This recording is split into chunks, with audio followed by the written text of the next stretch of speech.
fiat failing, banks offline. Crypto Otaku transmitting.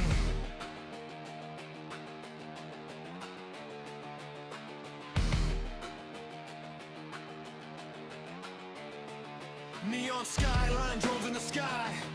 Fiat melts while the printers cry. Screens glow red in the dead of night, but the blocks keep on stacking right.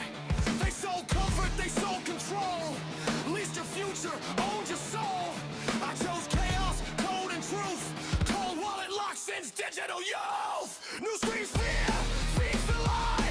Trust don't care, time rolls by. They mock the hold, they mock the faith, till the candle breaks the gate. With no sleep tomorrow. Eyes wide open, system stunned. With no sleep tomorrow. Fiat burns while the chain hums. No sleep tomorrow. Bear market scars on everyone. No sleep tomorrow. Crypto Otaku, we've already won.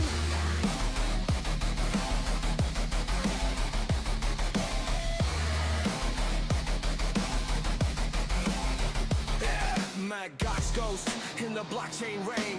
Whole world trauma, diamond brain. New blood panics when the candles dive. Veterans smile, we survived. Halving coded, fate on delay. Supply choke tight, price obeys. They ban, they tax, they regulate, but math don't ask permission made. Paperheads fold, soft and fast. Hard time built, us to last. Private keys, no king, no throne. Sovereignty carving code alone. With no sleep tomorrow. From the pillows to the final sun. With no sleep tomorrow. Every crash loads the next one. With no sleep tomorrow. Legacy systems start to fall. With no sleep tomorrow. We don't ask, we take it all.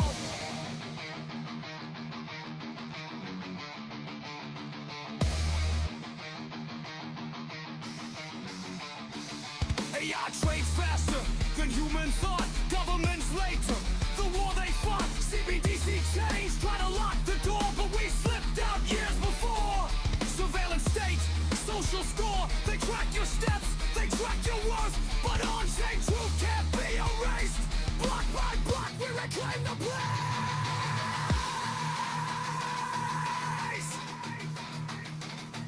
No saviors, no banks, no sleep. Only blocks and patience. With no sleep to bull run. From underground notes to the mainstream drone. No sleep to bull run. They'll call it lack and a poet time. With no sleep to bull run. The future's built by the ones who hold. No sleep to bull run. Crypto Otaku, anti-fire, anti-fire.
What's up, everyone? How's it going? How's it going? We're back again for some more Crypto Chaos. In the dark, apparently. In the dark. Oh, I guess it's appropriate for what we're about to cover tonight. How's it going, guys? How's it going? Happy Tinfoil Hat Tuesday. That's right. Welcome to Tinfoil Hat Tuesday.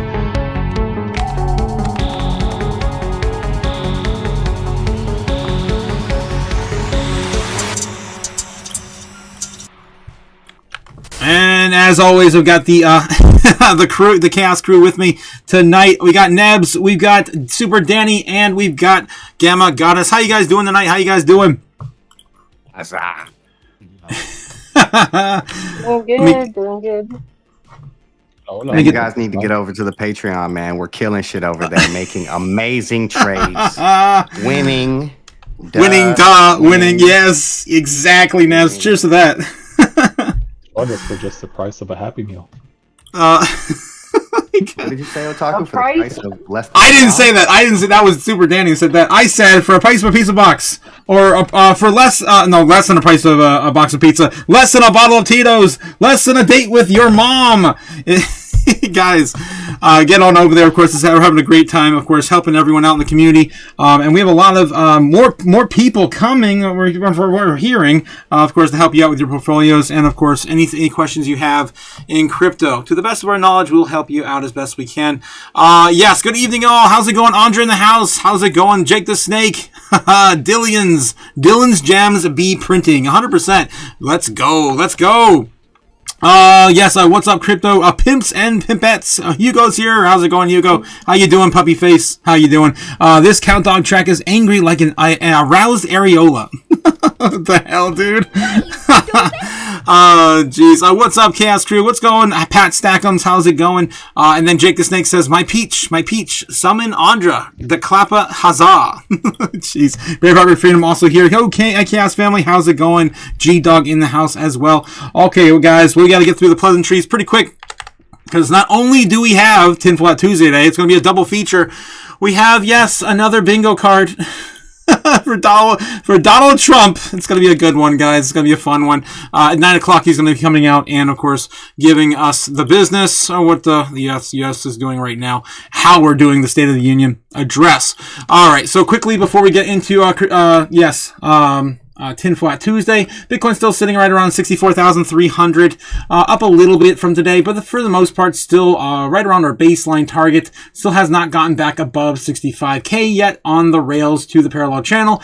So we continue this on a little higher into next month. Hopefully, we'll see a little bit chip higher, but I hold my breath until Friday when the options expire on Bitcoin. All right, so nothing's really changed there, guys. You know the drill. And today is a solid distraction for your viewing pleasure. Let's get back into that, and we'll, of course, cover a little bit of crypto later on tonight when Donald Trump comes out to speak. All right, so tonight, guys, is going to be a doozy. I haven't done this since I was in high school. This one is very, I don't want to say near and dear to my heart. It's actually one of the most notorious stories out there. We're going to be talking about, of course, the Anunnaki. There we go, the Anunnaki. Make you squirm. Just saying it. I'm going to start with kind of where the story begins. It starts with the oldest written text known to man. That, of course, predates the Egyptians and everything else, even the Bible, of course, going back 3,000 to 5,000 years. This is another one here that was recently found as of like a year or two ago. 5,500-year-old tablet. Kish tablet is the oldest written document ever in human history. So I just wanted to start with something similar right around this era. We're talking about the Sumerian texts here today. So I just kind of pulled this up here out of nowhere. And just, they're still finding ones that are even older. Again, allegedly, carbon dating as far back as you can prove through that, theoretically. All right. So anyway, starting with that, I just wanted to kind of give you an idea. And then we're going to start with, Zachariah Sitchin, who's the original person to come up with this alleged theory based on the Sumerian text. This is kind of a alleged proving him wrong article. So I'm gonna give it my point of view from the alleged mistranslation according to this particular article. All right, so Here we go. The Anunnaki. Central to Sitchin's narrative are a group of alien beings known as the Anunnaki, whom he claimed crossed their own DNA with that of Homo erectus in order to create mankind for the purpose of using humans as slaves to mine gold and other materials. Today, these Anunnaki are often veraciously portrayed in AAT literature as scientific equivalent to the creator of the human race, as portrayed in numerous religions. Anunnaki actually means princely seed or princely royal blood. Sitchin's translation of the Anunnaki as those who from heaven came is itself an error or was completely fabricated, according to this alleged article. I'm taking the other side of this. at least theoretically. And all modern translations of the term in fashion are merely relying on Sitchin's own publications. Scholars are free to search the entire spectrum of the Sumerian literature on the electronic text corpus of Sumerian literature. The test study the terms reference to the Sitchin in the present article for themselves. All right, so here we go. Yes, so we have artifacts, of course, from Sumerian, culture. In the wake of popular reception of the Sitchin's books, a plethora of popular media followed his lead in claiming that Sumerian literature portrays the Anunnaki as a group of alien beings who descended to Earth in flying vehicles and spacesuits and other paraphernalia. There is no such depiction of the Anunnaki or Sumerian texts. In fact, the closest match of these portrayals is the description of the Anua, the gods, deities whom and for Anu conceived the sky. The Anunnaki are depicted as alien space gods in Sumerian art and iconography, and these symbols, of which Sitchin's legacy has led me to believe represent actually refer to other deities, for instance, or of the wing discs, the crescents, which proliferate so much of the Sumerian iconography. Actually represents specific solar and lunar deities, not the Anunnaki themselves, according to this historian. Ancient gold diggers. Regarding the subject of ancient divinities mining gold, it may surprise many readers to learn that Sitchin himself never provided any textual reference to the Sumerian corpus to support his theory, which gained incredible popularity. A search for the instances of gold, as found in the electronic text corpus of Sumerian literature, fails to find any reference to the ancient gods mining gold.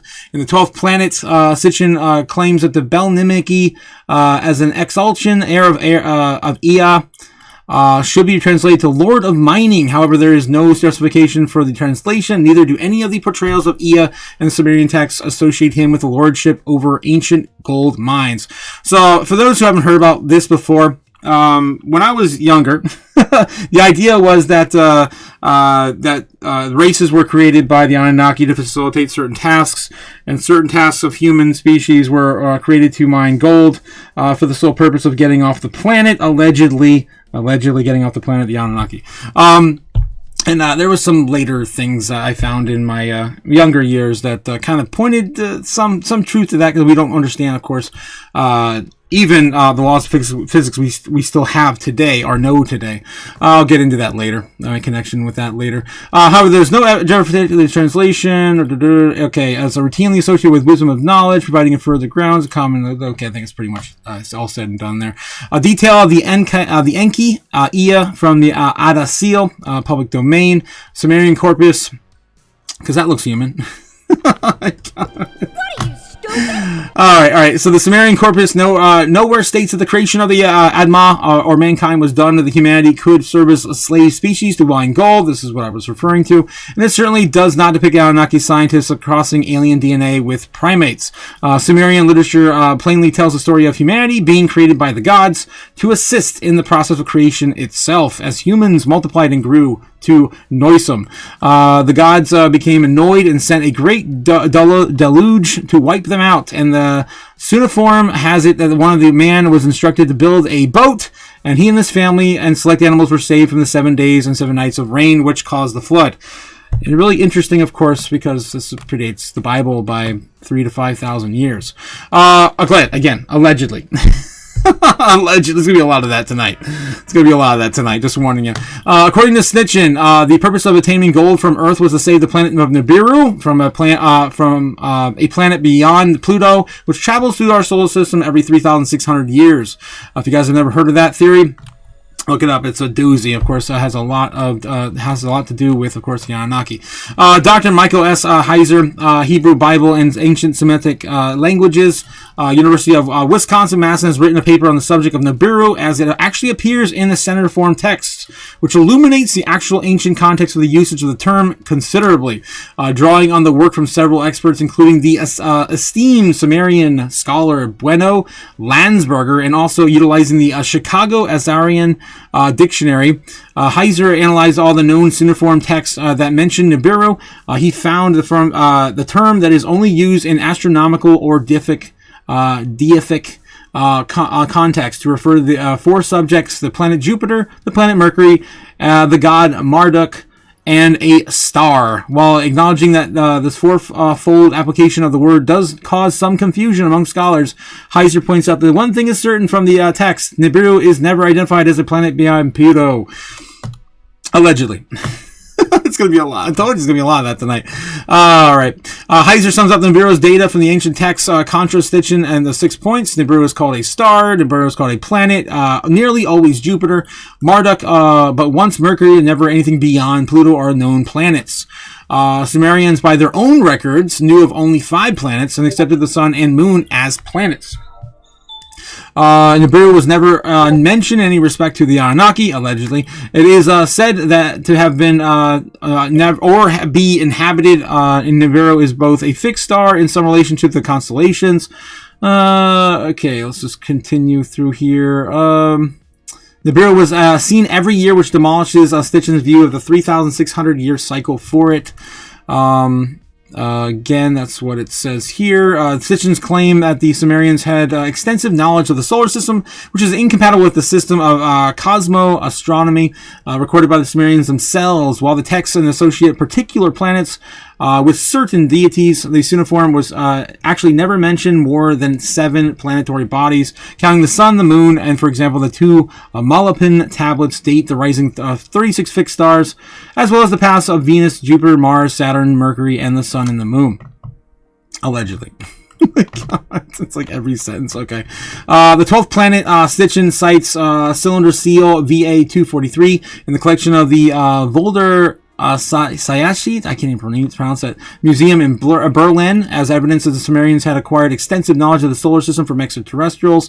The seal has since become famous among proponents of Stitchin's theories and has sent numerous researchers on the quest around the world to discover similar works. Stitchin claims that the symbolic image in the upper left of the seal represents the sun and 11 planetary bodies, thus affirming the 12th planet scenario. This is what they're referring to here. The image is the central circular globe, which is the 12th planet, enclosed with a 6-ray star surrounded by 11 small dots. However, Heiser points out these 4 celestial objects within 6 and 7, 8 points is Sumerian art always represents stars distinct from the local sun. The Sumerians actually represent the local sun, the local solar deity Yuta of Shamash, with one of the 2 symbols, either with a circle or 4 arms. Again, allegedly. Neither of these symbols appear on the VA243. Furthermore, the Sumerian art is replete with examples when it comes to true symbol of the sun appears alongside the 6 and 7 and 8 ray star symbols for star that does appear at VA243. It has begun suggesting that VA243 may actually represent an offering being made to a fertile deity. This could be supported by the interpretation of the seal, which reads that the Dubsiga Iliat his servant, in fact, where there are hundreds of cylinder seals similar to the VA243. Notice the offering seals, which featured 6 or 7 raised stars, of course, continuing. Yeah. Above the heads of the deities in order to distinguish them from the mortals in this imagery. Yes, because because there's just plenty of this going on. In ancient history all the time with these alleged beings. Stars seen above the heads of the deities portrayed in the Babylon, albeit Neo-Assyrian cylinder. This piece of art here. Consequences in the search for the truth. Why is it important to test the theories of Zachariah Stitchin actually is because it's vitally important to question any narrative that purports to explain the origins of mankind and our place to the cosmos. However, Stitchin's works, along with those of Erich von Däniken, have triggered the rise of a theory which today is more of an industry-less field of research, and as a industry of which sells by the offering the intriguing explanation of mankind's origins to ancient genetic engineering and apocalypse when the Bureau returns. I hope the future for redemption when ETs returns to save us all, extraterrestrials, and a new type of scientific deity, the aliens themselves, AAT, may be properly identified are defined as a growing religion. Recent studies have shown the decline of traditional religious practice in America. A survey conducted in 2014 demonstrated that 35% of people are born between 1981 and 1996 consider themselves to have no religious affiliation, etc., etc. And of course, it's just portraying pop culture references and everything else in here. All right. So that's just a quick little update I saw from, I guess, the opposing side, right? Not an update, but pretty much a recap. If you guys have never heard of this theory before, that is basically the gist of it. So now you know a little bit about the Anunnaki before I go any further. Are you guys ready for me to go further? I can't. Are you good? Do you have any questions? Are you familiar with the Anunnaki? I guess I could start there. I think some of you guys might be.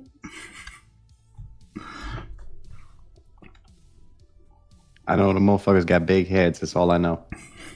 That's all I know. Oh, we haven't even got to the elongated skulls yet. Those are fun. Isn't that just like metal things? Oh shit!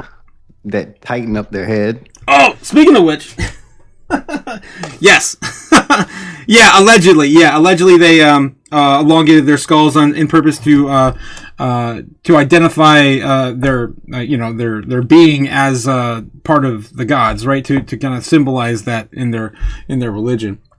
Yeah. But we'll get into that. Yeah, we'll get into that. I think I have some of those pictures actually pulled up. Gigi, do you have anything to add about the Anunnaki? There's so much to say, but I'll start with most of them were giants. A lot of them were supposedly Allegedly? fallen. Yeah, allegedly. A lot of them were half fallen angels mixing with humans and whatnot, allegedly. So, very interesting stuff. But yeah, supposedly they're written in the Bible as well. So, I'll leave that there.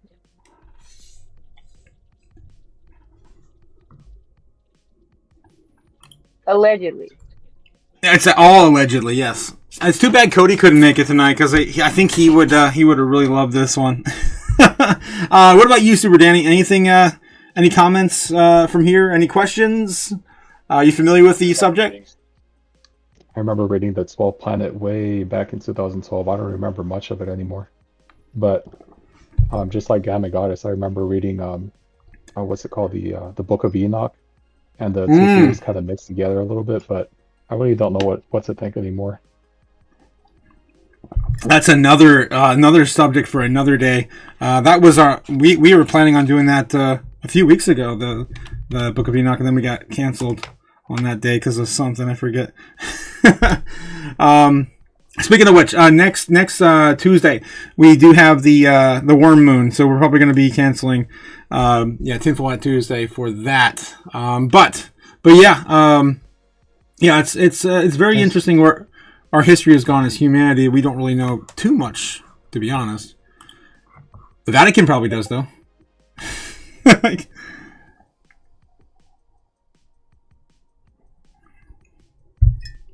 think we lost Nebs. You were going to say something, Nebs?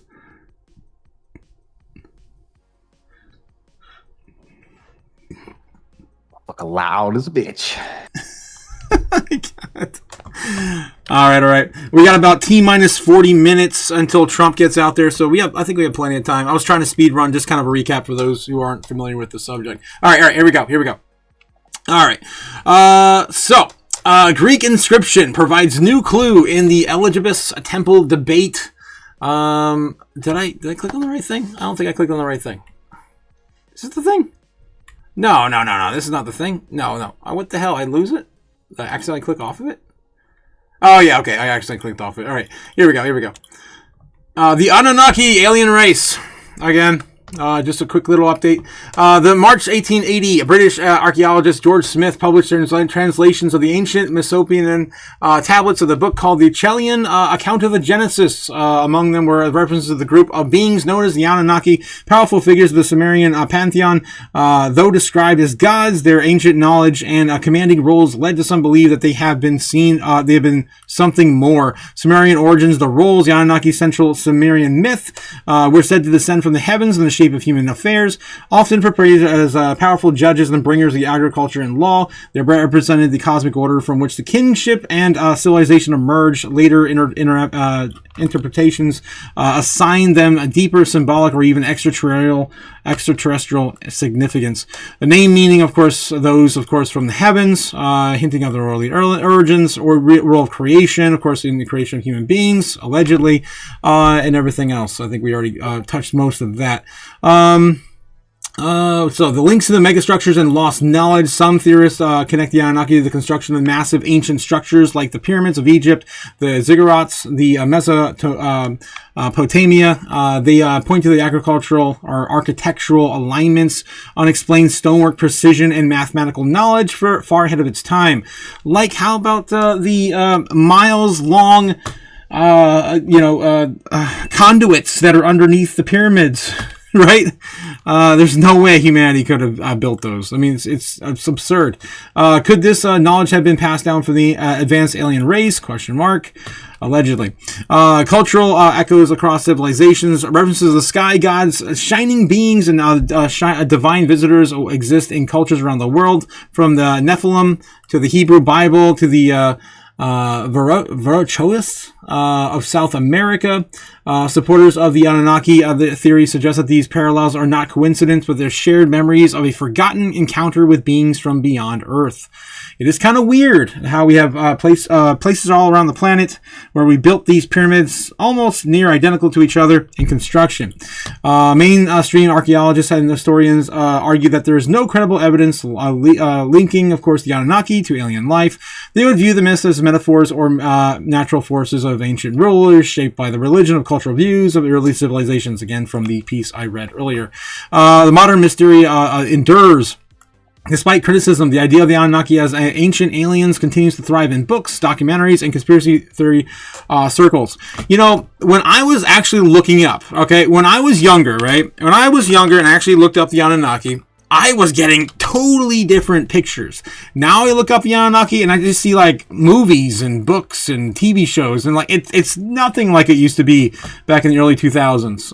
It's definitely blown up out in there, and the pop culture references are just kind of more sci-fi oriented than it is a kind of conspiracy anymore. So I do kind of feel like we've kind of pushed this, like everything else, into that sort of view. Let's just kind of Hollywood everything, and then everything is just make believe, just like the Disclosure Event movie that's coming out soon, allegedly. What movie is that? Oh, you weren't here with us last time, were you? The Disclosure movie, Nebs. It's coming out this summer. Right after we're supposed to have a disclosure event for aliens in May. I think the movie comes out in June.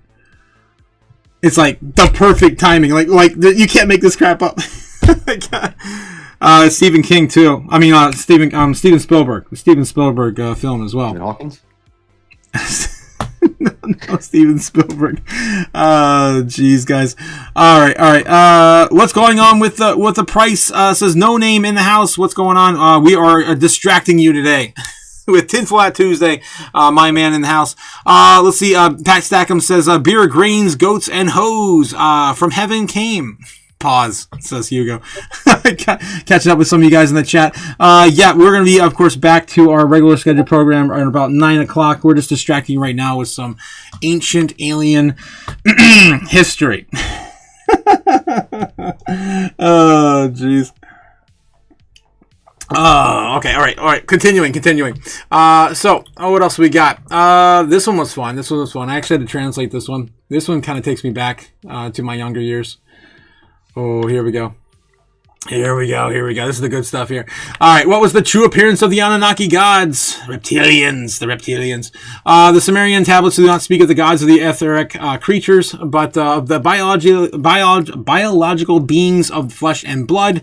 When one hears the words gods, it usually invokes the images of a mind of nebulous celestial spirits emerging from the edges of intermediate plane of reality. That is not the Sumerians' description of these beings. Allegedly. According to the ancient tablets, the gods lived with man, sharing their lives in the same cities. They were physical and palpable beings who ate, slept, and fornicated like us, and they also died. Sometimes they even chose some human beings to copulate with, both men and women, and men were flattered to have the privilege of sleeping with the god or goddess. No human could resist their charms, and even if they did, it meant angering them, which translated them into instant death. In addition, they traveled in powered aerial vehicles, which emitted great glows of thunderous noises that made the mountains tremble. The Anunnakis were a warrior race, arrogant and insatiable instincts of conquest and power. We know from them of their engravings that physically, compared to that of men, they were tall, probably over 3 meters tall, and also much stronger. It's like Gamma said, mostly, of course, appearing to be giant-like in nature. The Sumerian engravings, the Anunnaki were depicted as humanoid form, and although their facial features were partially hidden, partially due to their lapis lazuli beards, they appeared to have a human-like face. But there are many of us who suspect that the relation is its real appearance. There is something that does not fit. The Anunnaki forbade the Sumerians to reflect them in their royal appearance in their engravings and statues. That was the reason for the prohibition. They were as human as us. That was the kind of the problem that they would have with allowing themselves to be reflected as they were. In almost all the engravings and reliefs where the Anunnaki were represented, we observed that 3 were recurring elements. First of all, they look like they were relief of at the relief in the image that follows in this paragraph. We see a god who holds a pineapple, some kind of pineapple, with his right hand. For some researchers, such as the American David Wilcock, the pineapple came from symbolizing the pineal gland, which, since most psychic abilities would be deposited in it, such as the clairvoyance, remote viewing, or telepathy. According to Wilcock, the Anunnaki knew how to stimulate this gland and extract its full potential. That would explain how they started building all these giant structures that we just can't even fathom doing in those time periods as well. Allegedly. I have a question. Yeah. All right, before you leave that picture, is that his calf or is that man's balls? Is that his knee? Or is that's his knee, that's his leg. That's his calf, right? Okay. That's his ball. I thought it was a big ass ball hanging out that motherfucker. No, that just shows how big his leg is. Like, he's huge. Like, he's a giant. Huge. And look, the fallen angel thing is right there too, because he has feathers at the back of him, right? So he's half and half. He's huge, and holding a pine cone, representing the pineal gland. That's why they're always trying to decalcify ours, so that we don't use our magical powers. But yes, carry on. Allegedly. Mm-hmm. Again, allegedly, yes. Oh, thank you for that, Gamma. A second common element in the mysterious container they hold, in which, according to Stitchin and other authors, would be the boat where they were deposited the so-called water of life, something like a utilitarian gene bank, which they had to use in the long experiments. This kind of reminds me of again, sci-fi.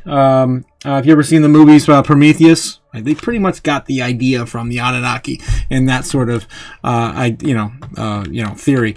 Allegedly, genetics, not only about the human beings but also about animals as well. A third recurring object is the kind of bracelet on each of its wrists, and if you look closely, it's suspected reminds us of a watch. You can see that there. Which honestly is kind of depicted as kind of like a shell or something, it looks like. in that cave drawing on that stone tablet. In Babylon, they're called the Anunnaki. The term Asur, which means dragon or great serpent. In fact, the god Enki belonged to the family of lineage called the Brotherhood of the Serpent, since his mother Kambune Nanu was the descendant of his blood. What's that? It's a concubine. Concubine Nanu. Oh, gotcha. Concubine was a descendant of its this blood. Enki's symbol was the two coiled snakes of the Catechus. All right, thank you. A symbol associated with our current medicine, which could hide up to 3 types of meanings: the reptilian nature of the Anunnaki, possibly the increasingly contemplated by researchers around the world, given that almost all the ancient cultures speak of the snake gods or lizard men descended from the stars, to whom the very creation of the species it was attributed. Reptile genetics, according to the interpretation, because of the 2 coiled snakes, bear a close resemblance to the 2 helices of the human DNA chain. This would be a hallmark to indicate that they created us. The catechus would be like the copyright, which comes to remind us of the manufacturer of our breed. That's creepy. It also kind of reminds me of the was it the seal of the Red Cross or whatever? Yeah, that's a medical symbol. That's a symbol like at every hospital. Like, yeah, that is interesting. Evil ass. You know, I mean, allegedly. Allegedly. Absolute bloodletting, Gamma. Oh my god. Spiritual wisdom. The Cacius symbol of the synthesis of knowledge and the spiritual wisdom, as symbolized by Hinduism. The coiled serpent is the Kundalini energy that man keeps latent in his sacred chakra, waiting for it to ascend towards enlightenment, traveling through all the energy centers until reaching the 7th and last chakra. Again, that's your wheelhouse, Gamma. The coronal, which would be linked to the nirvana. But beyond the symbology implicit in the snake, there are greater indications of the reptilian nature of the Anunnaki. Are there? The answer is affirmative. In northern Iraq, and at the foot of the Zagros Mountains, archaeologists found the Jarmo site, which there were vestiges of the Proto-Neolithic community that disappeared 2,000 years ago, as well as thousands of statuettes of Sumerian gods, including the several representations of the mother goddesses of fertility. She looks pretty snake-like or lizard-like in nature. Even the one it's nursing here in this statue. A problem of these figures, although they show the anthropomorphic body, their heads and faces were not human, but rather zoomorphic. Both males and females presented characteristics of lizards: very large slanted eyes, elongated faces, and sharp snouts, lizard-like features, elongated conical skulls, broad shoulders, and stylized figures. Yeah, really, really bizarre stuff. And one of the most discerning figures is that of a female mother goddess holding a baby curled up against his breast in the process of breastfeeding. It would be to look at the baby, we will see that the head is a reptilian and its eyes are slanted like its mother. Up to that point, one may think the symbology of the serpent Teria and the discovery of these figures were more coincidence. The problem is that the elongated skulls have already been found that present a long deformation does not correspond with humans, but does correspond with the heads of those reptilian figurines. There you go. In the Archaeological Museum of Lima in Peru, National Museum of Ica, a series of strange skulls are exhibited, not seem to belong to the man of Neanderthal, and not even the Cro-Magnon, nor the Homo erectus, but that much more or less of the Homo sapiens current. They are Dallas, I can't even pronounce that. Phallic? Dolichocephalic, I can't even, type skulls, with unusually large eye sockets and a robust jaw, with a protruding chin. Yeah, those eye sockets are pretty damn big. Detractors claim that these skulls are perfectly human. and that these deformations of the part of the rituals of certain cultures resemble gods. They would be cranial deformations, practices that date back to the ancient Egypt, for the purpose that they used the wooden boards and leather ribbons attached to the skulls for birth. The child suffered constant cranial compression, and then they could effectively deform the forehead, sides, and nape of the neck, which was impossible to modify the cranial capacity in cubic centimeters. These practices would deform the bone, but could not increase its volume. And the proof is that the skulls found made these deformations have nothing to do with anomalous skulls of the type of cone heads. The largest human skull size on record measured about 1980. What is that? 1980, that's not centimeters. I don't know what that is. But some of these anomalous skulls reach the size of about 3,200 cc. I don't know. Without a doubt, a very substantial difference is that defies any conventional explanation. In addition, these skulls are 15% wider than their eye sockets. And as perfect symmetry of these lobes would rule out external mechanical pressure. The conclusion reached is that they do not belong to any human being, allegedly. On the other hand, they bear a great resemblance of the heads of the Anunnaki exposed in the previous figures. According to the Swiss researcher Nassim Haramein, a expert in physics, these skulls, which he calls the cone heads, belong to the ancient Anunnaki and constitute proof that they were not human. Allegedly. Allegedly. For the French writer Anton Parks, author of course Gurkha Chronicles, the following would be a true appearance of the Anunnaki, allegedly. Jesus. All right. So that's pretty much rounds up this segment here. I wonder if this got lost in translation. I wonder if I can go back and see if it. But I'm curious how large these skulls were. Translate to English. We go undo the translation.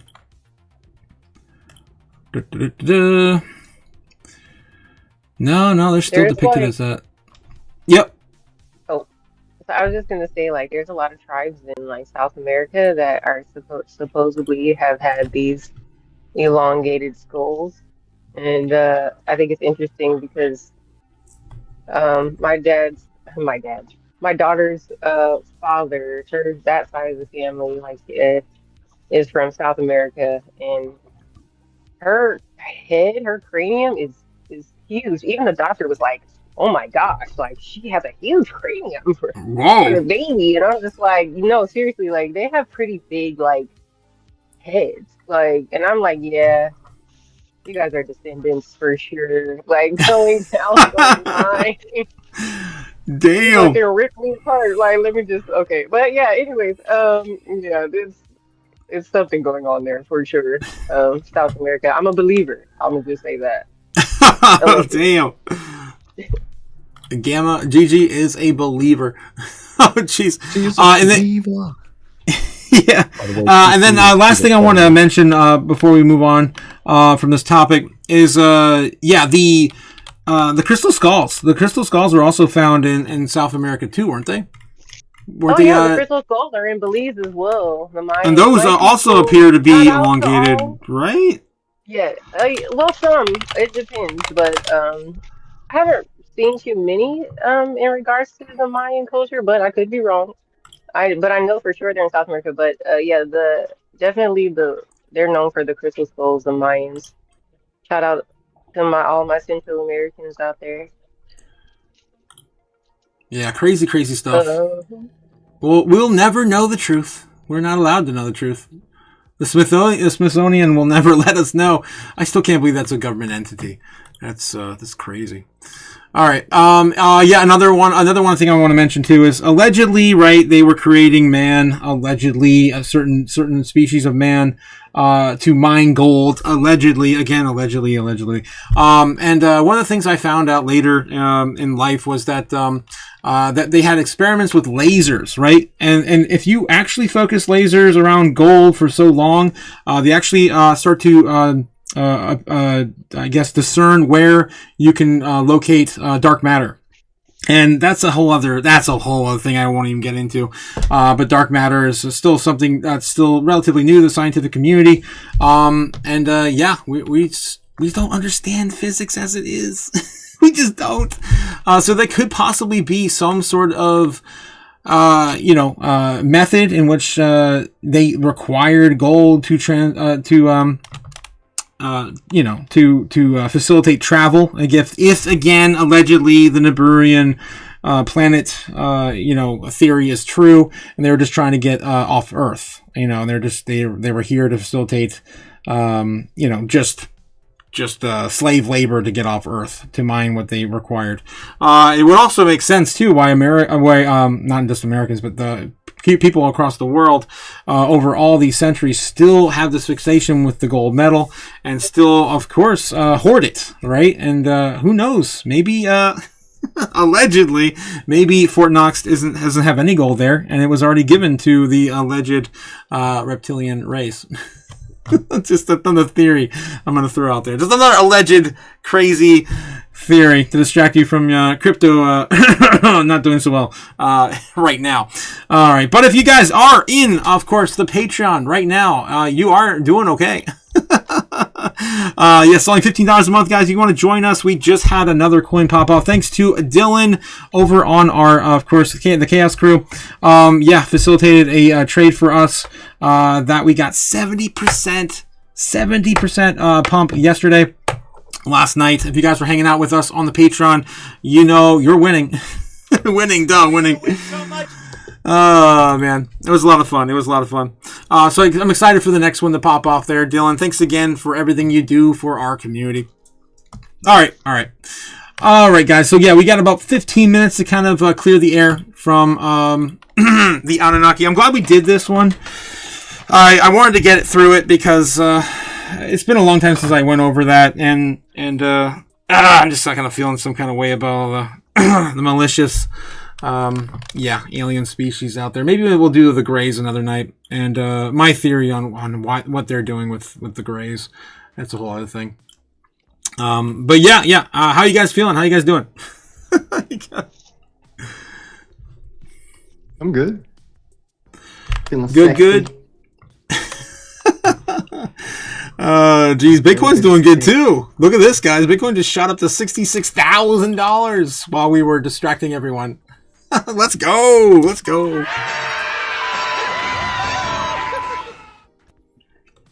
66K back on the rails again, right on top of our 2 week sideways chop, 2 week parallel channel. This is unexpected. Had a big rip right now. Looks like about 3 or 4% within the last hour. About the last hour. 45 minutes or so. What is going on, man? What is going on? Donald Trump's about to speak soon. Dollar is probably going to be going up here in about 15 minutes or so. We'll see what he says. I do, again, if you guys are coming in here late, I do have a bingo card. I was working on this before the show started. It's going to be a fun night with Donald Trump again. Yes, it is. Let me get back in the chat and see what you guys have to say about that entire segment. We just went into a quick little recap on the Anunnaki. Ghost Operation says, reptilians Draco have been involved in the Earth for thousands of years. Damn, Ghost knows what's up. Let's go. Anunnaki buying Bitcoin right now. I love how things just coexist at this point. All right, Pat Stackman says they after our digital gold now. They're after all the gold. All gold. Ghost Operator says Iraq was mentioned earlier. There were hundreds of other than human encounters that took place in Iraq, Syria, and Afghanistan. After all, if you dig up the ancient burial sites or disturb their items left, says Ghost Operations. That's interesting. I'd love to know more about that too over there. And we got a mention of it tonight in Iraq, but that was about it. Just one mention. That said, lizard alien looks like my cousin Chuck Quinn. Oh my god. Okay, Crypto Quentin says, what the hell, Hugo? You guys are crazy. Nebs, GG, Otaku Chaos Crew, of course, shout out from Cliff. How's it going tonight, Cliff? Were the pyramids built brick by brick or perhaps by a mass material whittled down and into? I don't know, man. We just talked about how the Anunnaki allegedly possessed powers of telepathy and, of course, telekinesis and all the things. And they had a very focused culture based on the pineal gland, which would give them, psychic abilities. They could probably just levitate everything they need into wherever they need. That would explain all the massive limestones. Yes, with the levitation. God. Sorry. You're all good now. Levitation. Oh, yes. Absolute power, yes. Easy. Bingo, bango, bongo. Maybe Trump delivers something for us in 2026. Yes, allegedly by May 1st. He's supposed to be giving us some sort of disclosure-like event. The White House said it officially last week, so we're not even making this crap up anymore. It's all real. Hugo Lowe's Monica Long says... I still can't believe that's your name, man. Hugo. Hugo says, Cliff says they sound frequency to cut the move such massive structures. Yeah. Also, Gamma and I were talking about just a few weeks ago. I think it was probably like 2 months ago now, Gamma. About the sound frequencies that allegedly, they don't put copper in the bells anymore in churches because it's messes with them. The frequency kind of messes with the reptilians and their shape-shifting forms. Again, allegedly. It was copper, right? It heals us. Yes, it's copper. It heals us and interrupts them. It's perfect, and that's exactly why they got rid of it. Yeah, get you guys some mini copper bells at the front of your door. There you go. They won't want to come through the door. Out there. And if they do come through the door, you'll know. They'd start tweaking. I'd walk around with those. I'd be jingling around in my pockets, put some on my shoes, and just walk around with them, like little tiny bells. No, too much. Anyways, yeah, maybe in your car, on your door. But yeah, copper is pretty awesome actually when you find out all its properties. It's a conductor too. That's why most jewelers wrap crystals with copper wire. That's what most of us use. So yeah, I wrap mine with copper wire too because it's a conductor for electricity, so it ignites it. It's a whole thing. But yes, copper. No.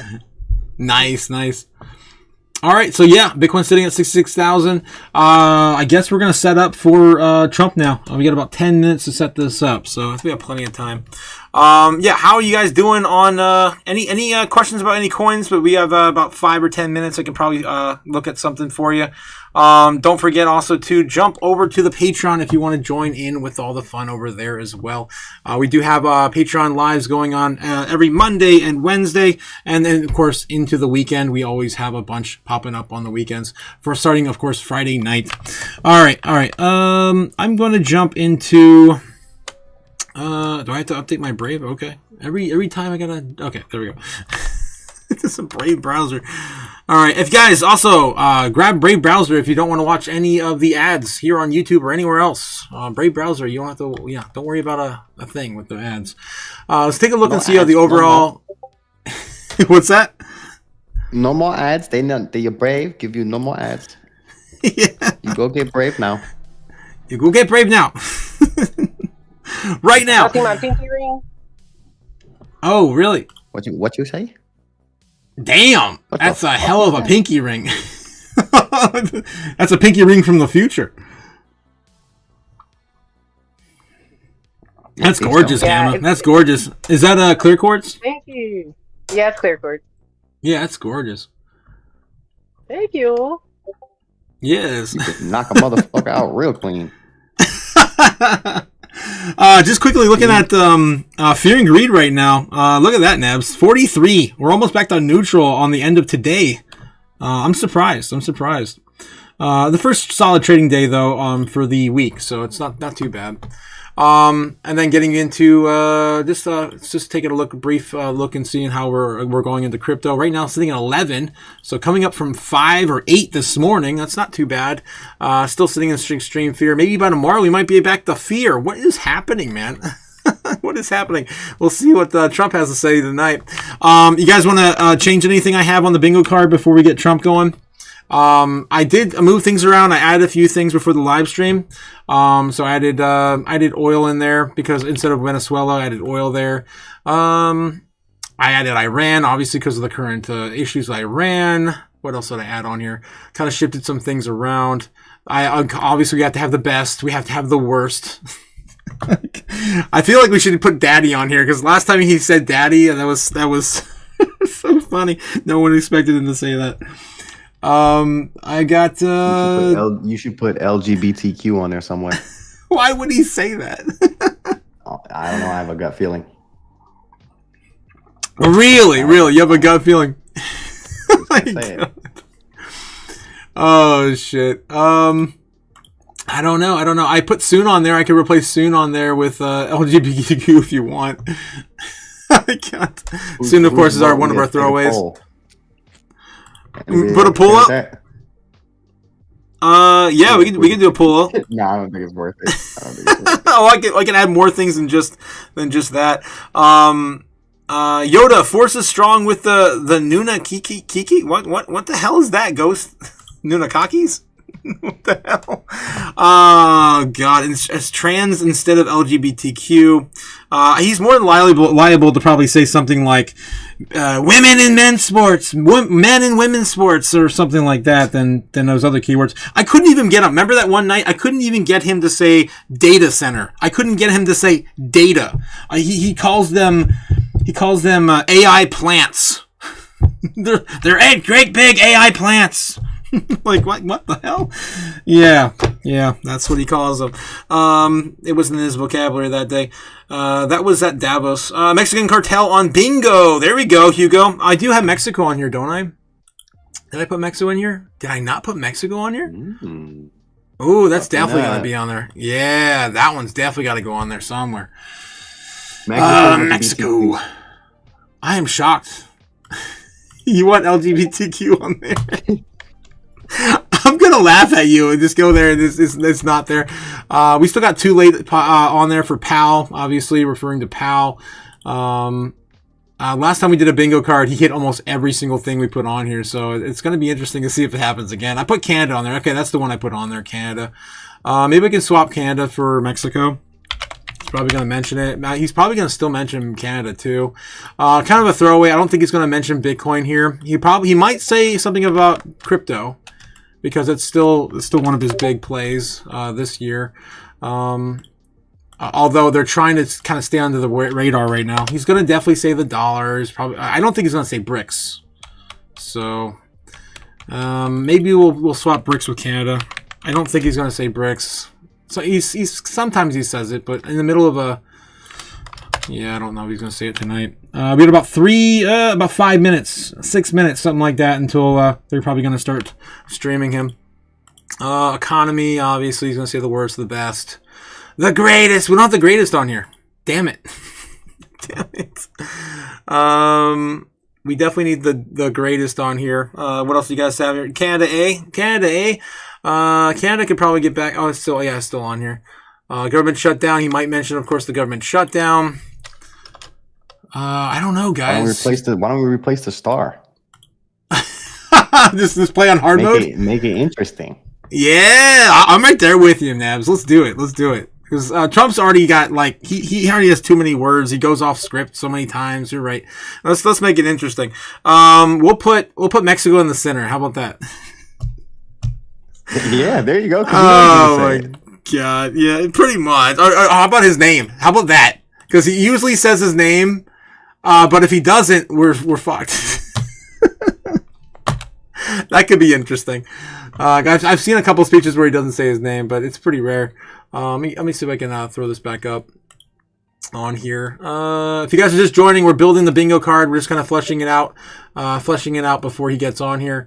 Where is my layers? I need my layers back on here. Get rid of the star. and we're gonna play on hard mode tonight. To the Patreon, man. Yeah, if you guys want to, you guys want more chaos, going nuts. You need to go back on. Yes, trades are going nuts over there, man. Everyone's winning left and right. Well, everyone is playing with some of those gems. Oh my God, guys, you guys are too much fire. We love you, Dylan. We love you. He's coming out swinging. Bing, bing, bing. Knocking it out the fucking park. Oh my God. Oh, yes, easy. Easy coming in with a $5 super chat. Thank you. He said I killed him this morning with the house hippo dump. Yes, we have a house hippo dump, guys. Oh my God. Oh. Oh my God. Well, Bitcoin just lost $100, so. Hey guys, hear me now? I think I have my microphone turned off. That's for you, Easy. That one's for you. I wouldn't have made that without you, Easy. That was a good recommendation. That's a fun one. That is hilarious. Oh my gosh. And then you have to make one with a mini one too, like a tiny one following it, like a little baby. And have him pooping too. Yeah, just little tiny poops like everywhere. Oh my God. And somebody stepping it. And that is why 2 6 of RAM costs $900. Yes, 100%, Crip. I could attribute it to it because I can't build a new computer. I might as well just contribute to it. Oh my God. Sorry, dragons. Our favorite flavor of dragon in the house. Yes, that's an awesome dump. Oh my God, for fuck's sake. Yes. All right, guys, we got to get back over there. So we do have one spot open here. What are we going to add? What are we going to add to it before we bring Trump up here? Bitcoin is backed up to 66,000. This is interesting. It could be a fake out before the everyone buying the news basically for a sell off maybe after he's done speaking. We'll see. I guess the greatest. Did we not put the greatest on there? No, we don't have the greatest. I guess the greatest. All right, we're gonna play bingo on hard mode today. He's got to say his name for us to win, basically. God. All right. Oh, Trump. He's the best one ever. He's the best. Okay, we'll find out. All right, I think that's good. The best inflation. Yeah, we're just gonna work with this. All right, I'm sure he's gonna say something about the peace, the bar to peace, and all that. Okay, we're good. Jumping back over to Crypto YouTube, see if we can get Trump up here and going. I hope I can squeeze everyone on here. I wish I could hide some of these other ones. There's no options. All right, let's get Trump back. State. Bloomberg's covering it. Everyone's setting up still. Washington Post. Pick your poison. Associated Press.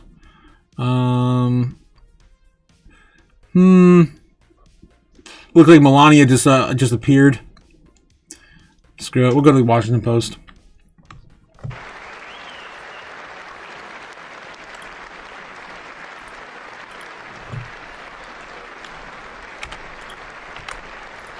I want to hear it. I'm gonna mute my mic. Oh.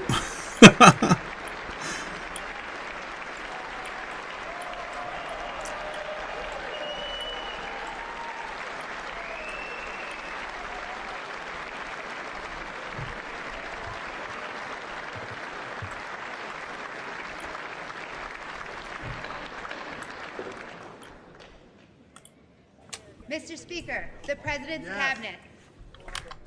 Yeah, he should be out here in about a minute or two. It's 9 o'clock. This is Scott Bessent. I'm gonna kick your ass. Oh my God.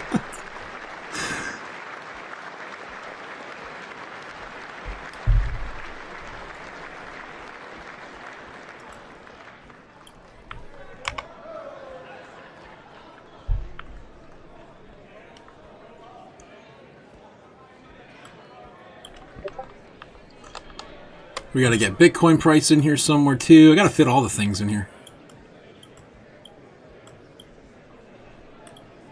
go. You can kind of see Bitcoin's price down there.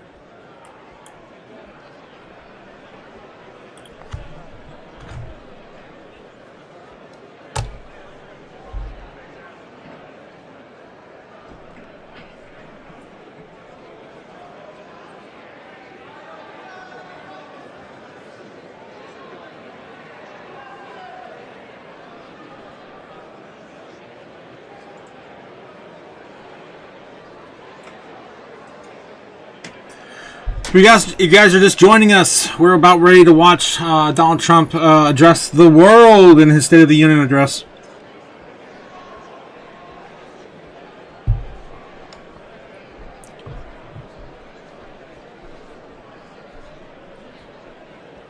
There's Scott Bessent. Take a look at CoinMarketCap real quick. I'm gonna kick your ass. Yeah. Yeah. That's what he did. That's what he did to Bessent. Looks like we're almost back at 2.3 trillion, 2.27 right now. Did we hit a new low today or not? The lowest we got today, I think, was the previous low, about 2.17. It's like 2.18 is what I'm seeing registered right now at 9 o'clock this morning. So it's about the same thing we saw this morning, yeah.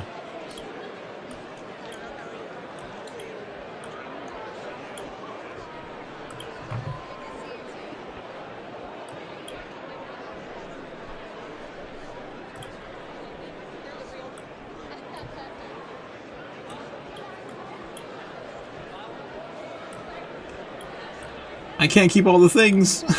There's too many things. Nope.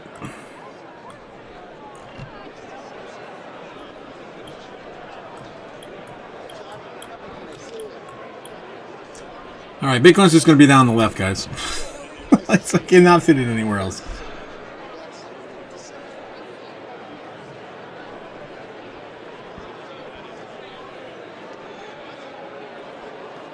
Damn, Solana's back up 6%. Holy crap.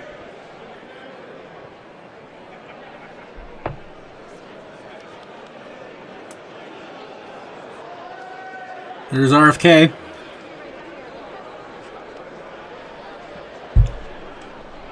Bobby. Live footage of the Anunnaki, says Crypto Quint. Allegedly, yeah. Yeah.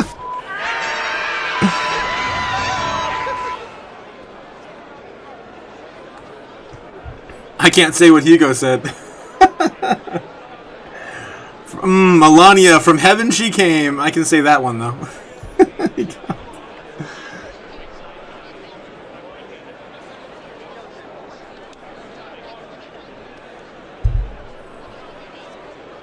Cliff's got a backup link just in case the Washington Post fails us. So far, the audio seems good, too. It's been hit and miss. It's been hit and miss for all the feeds. I wonder if I can go full screen and then, yeah, hide all the things. Yeah, bring all the things back up. It's cleaner.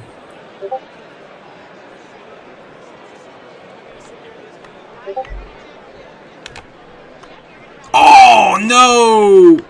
I just lost Discord. I accidentally killed Discord. Damn it. That's what happens. That's what happens when you play around with too many things. See if I get the Chaos Crew back up.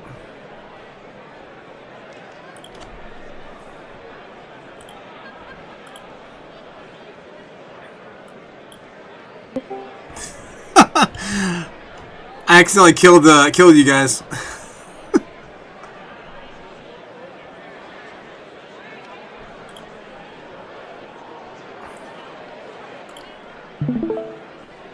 There you go. Should be back. Should be back. Nice. Nice. Right back on place, too.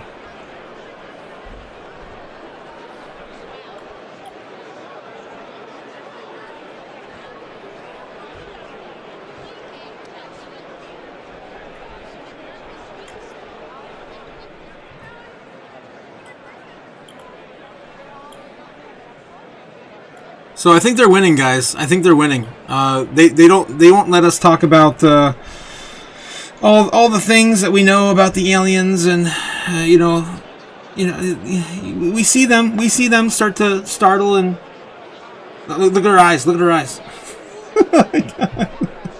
I'm paying close attention tonight after all this talk.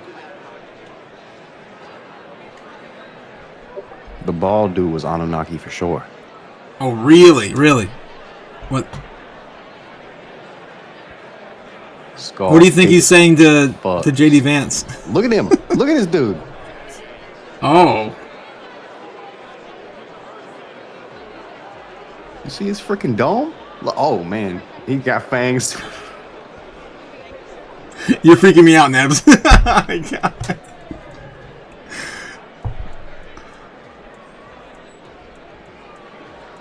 They're all grazing. They're all grazing. I don't know.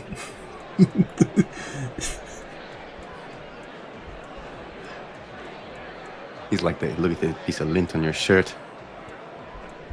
What are you, peasant?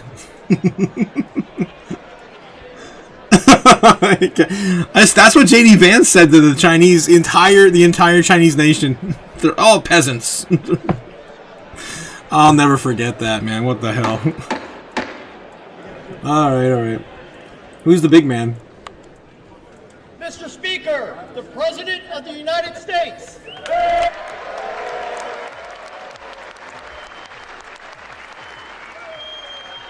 The biggest monster in the swamp.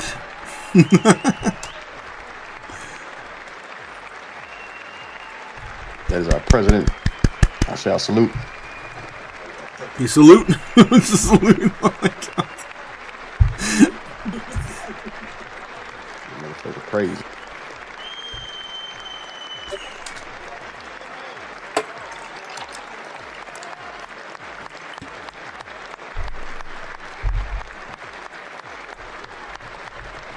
Thunderous applause. Thunderous applause.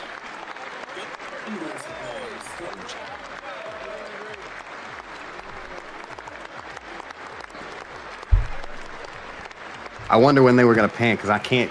Fuck that salute.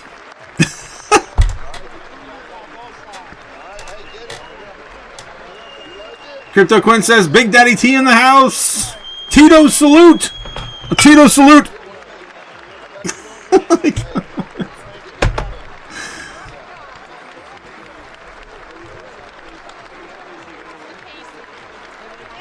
I'm working on that Tito sponsorship.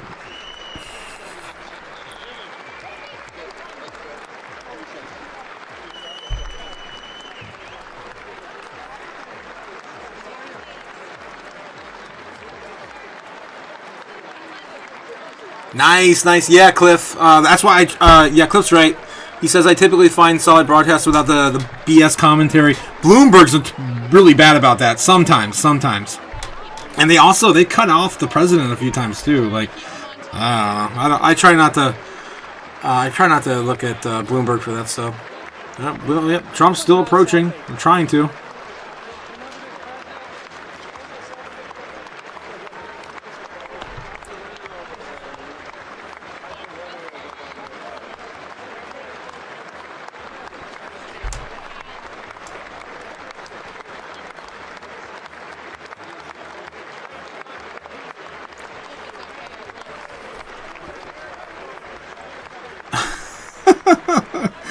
Chris says, Tito's best not to hold out on that sponsorship for too long.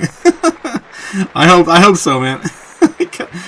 Honestly, I'd love to get a Liquid Death sponsorship. That'd be so much fun. Oh, I love Liquid Death. I haven't had a can in a long time.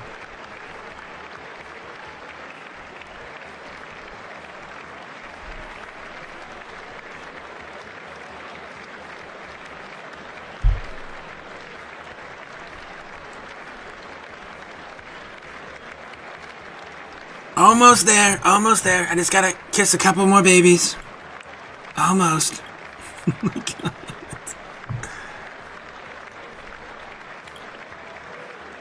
Oh, the babies.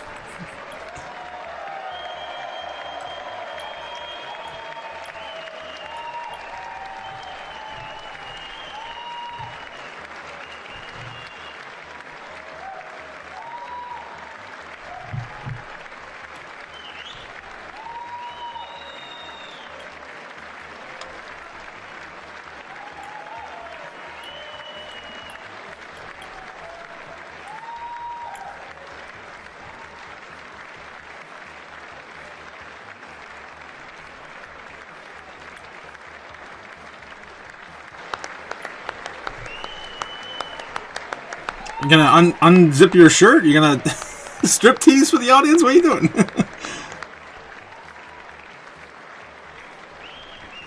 This is not strip poker, Mr. President.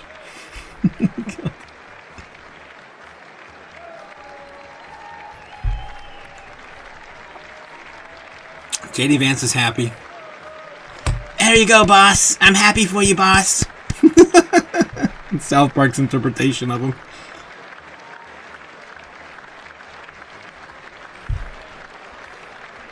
We have to stop Satan, his baby.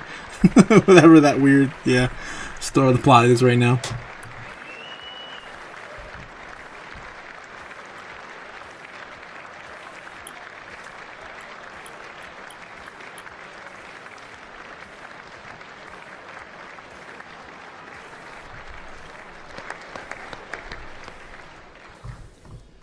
Members of Congress, I have the high privilege and distinct honor of presenting to you the President of the United States.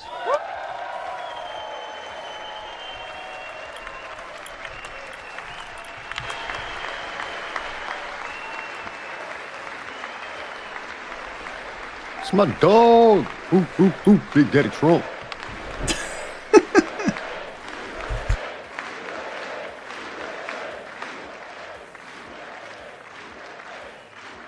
It has been like 15 minutes now. Get on with it! Well, thank you very much, everybody. It's really an honor. Speaker Johnson, Vice President Vance, First Lady of the United States.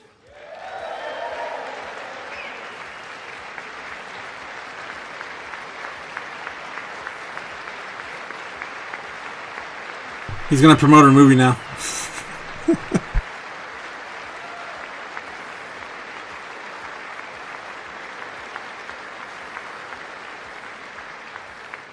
Bitcoin's loving this. Second Lady of the United States.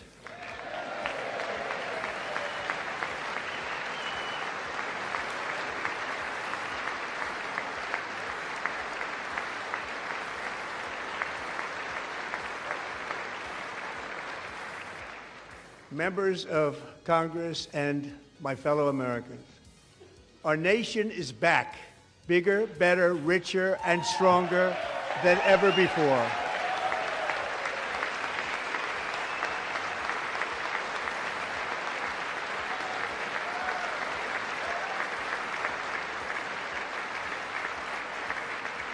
Less than 5 months from now, our country will celebrate an epic milestone in American history, the 250th anniversary of our glorious American independence. This July 4th, we will mark 2.5 centuries of liberty and triumph, progress and freedom in the most incredible and exceptional nation ever to exist on the face of the earth. And you've seen nothing yet. We're going to do better and better and better. This is the golden age of America.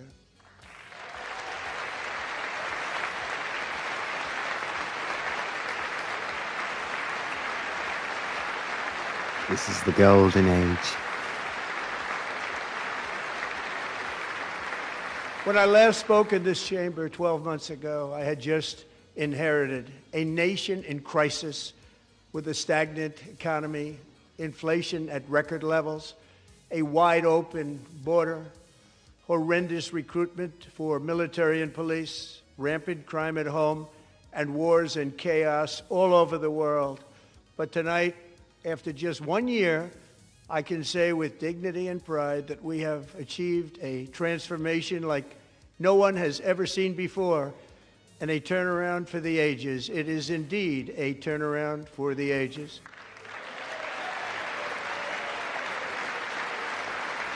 We're gonna applause every word? Oh man, it's gonna be a long stream, guys.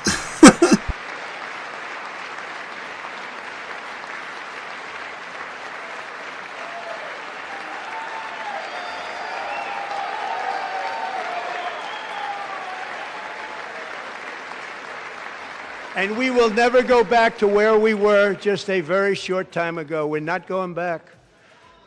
Today our border is secure.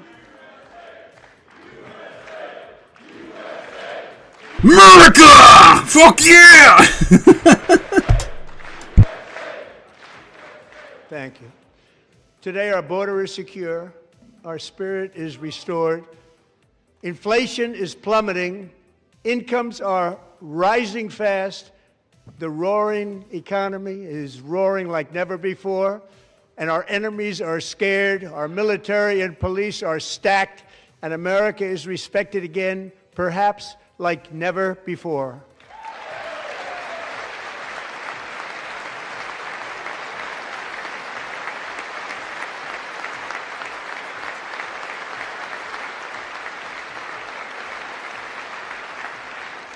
After 4 years in which millions and millions of illegal aliens poured across our borders, totally unvetted and unchecked, we now have the strongest and most secure border in American history by far.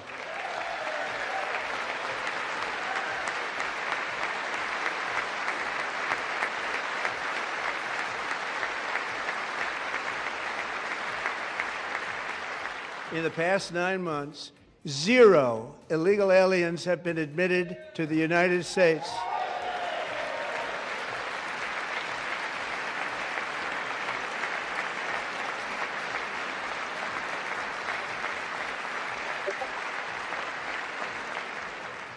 But we will always allow people to come in legally, people that will love our country and will work hard to maintain our country.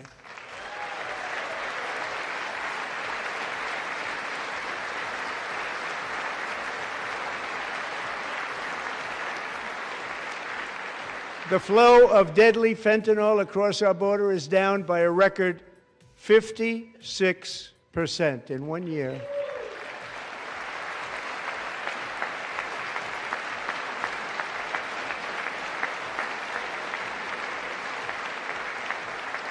And last year, the murder rate saw its single largest decline in recorded history. This is the biggest decline, think of it, in recorded history, the lowest number in over 125 years, year 1900. In fact, substantially before my wonderful father, I had a wonderful father, Fred, before he was born, substantially before he was born.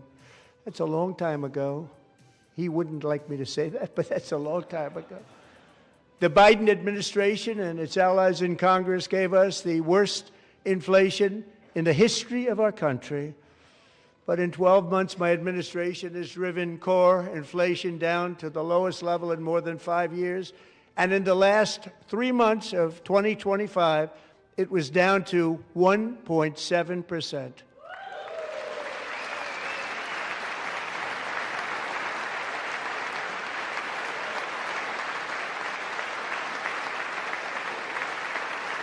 I'm probably going to be drinking before this is over. Gasoline, which reached a peak of over $6 a gallon in some states under my predecessor, it was quite honestly a disaster, is now below $2.30 a gallon in most states. And in some places, $1.99 a gallon. And when I visited the great state of Iowa just a few weeks ago, I even saw $1.85 a gallon for gasoline.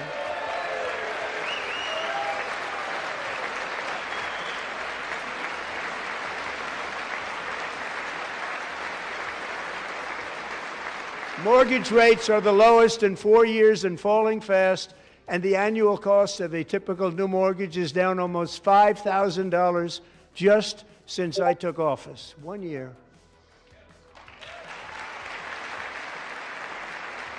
And low interest rates will solve the Biden-created housing problem while at the same time protecting the values of those people who already own a house that really feel rich for the first time in their lives. We want to protect those values. We want to keep those values up. We're going to do both. And we are going to keep it that way. The stock market has set 53 all-time record highs since the election. Think of that. 1 year. Boosting pensions, 401ks, and retirement accounts for the millions and millions of Americans. They're all gaining. Everybody's up, way up. In 4 long years, the last administration got less than $1 trillion in new investment in the United States. And when I say less, substantially less. In 12 months, I secured commitments for more than $18 trillion pouring in from all over the globe. Oh, Warren looks happy.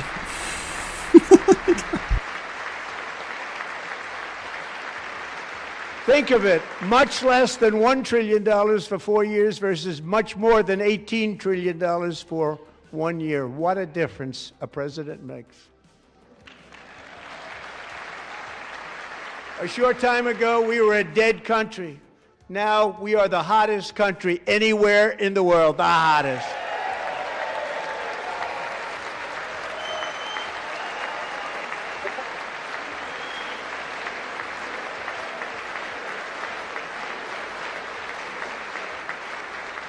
As thousands of new businesses are forming and factories, plants, and laboratories are being built, we have added 70,000 new construction jobs in just a very short period of time. It's getting bigger and bigger and stronger.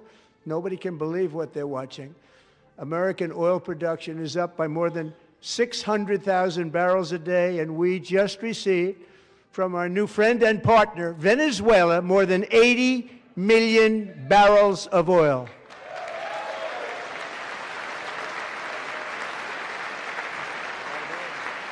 And maybe, 600,000 Bitcoin. Maybe. American natural gas production is at an all-time high because I kept my promise to drill, baby, drill.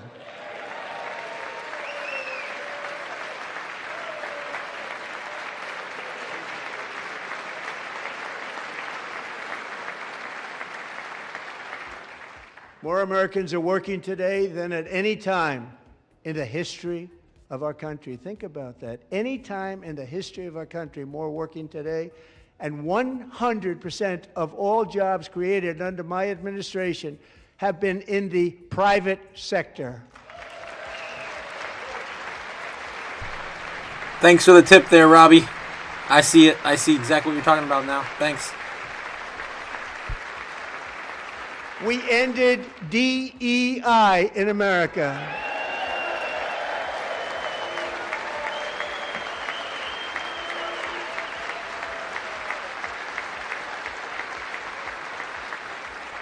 We cut a record number of job-killing regulations, and in 1 year we have lifted 2.4 million Americans, a record, off of food stamps.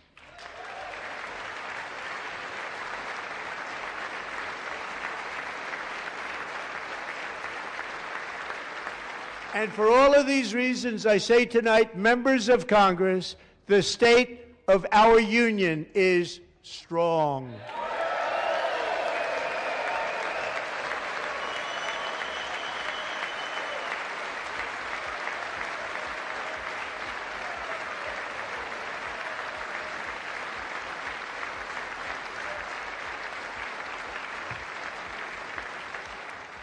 Our country is winning again. In fact, we're winning so much that we really don't know what to do about it. People are asking me, please, please, please, Mr. President, we're winning too much. We can't take it anymore. We're not used to winning in our country. Until you came along, we're just always losing, but now we're winning too much. And I say, no, no, no, you're going to win again. You're going to win big. You're going to win bigger than ever. And to prove that point, here with us tonight is a group of winners who just made the entire nation proud. The men's gold medal Olympic hockey team. Come on in. What the hell? About the Patreon. Yeah, just like the Patreon. Exactly, Nebs. It's only $15 a month, guys. You're gonna win too. We can win so much. I cannot believe he had done that crazy speech in like what's it been, 8 years? You're gonna win so much, you may even get tired of winning. Oh my god. I bet you he watches your stream and sees you playing so much. Everyone wants to win so much, man. Yeah. USA, USA, America, America.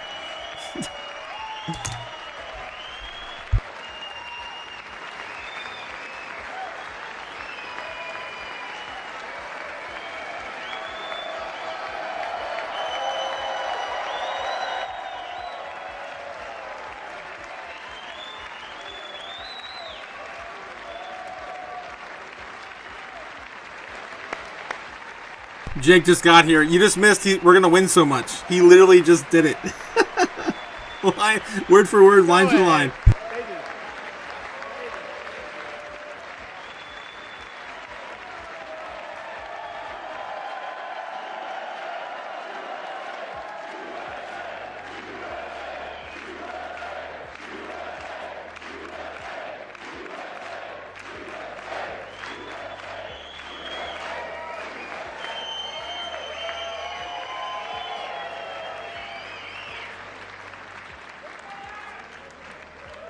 That's the first time I've ever seen them get up.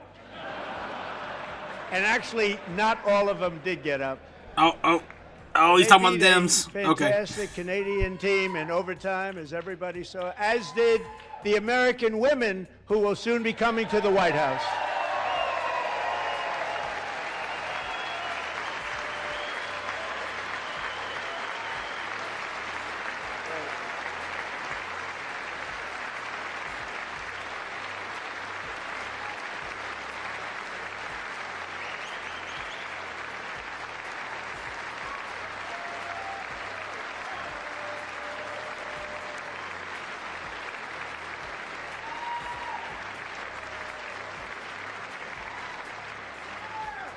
They were in the Oval Office before, and I just want to say a second very big congratulations to Team USA. But I have to say that, and I told them this, and we took a vote of the team. I said, anybody votes no, I'm not doing it.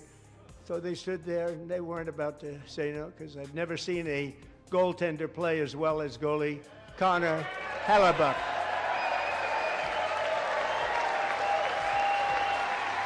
Thanks again, Jake, for that $2 super chat.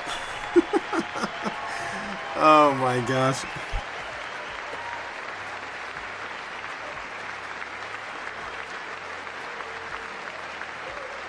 Cliffy boy. This is gonna be a long night, guys. Every single sentence. You get an applause.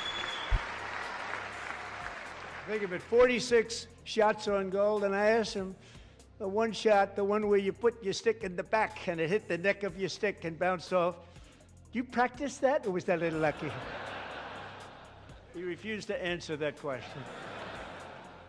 But I just want to tell you that the members of this great hockey squad will be very happy to hear, based on their vote and my vote, and in this case my vote was more important, that I will soon be presenting Connor with our highest civilian honor, which we will be given, and which has been given to many athletes over the years. But when I say many, not too many, like 12, it's called the highest civilian honor in our country, the Presidential Medal of Freedom.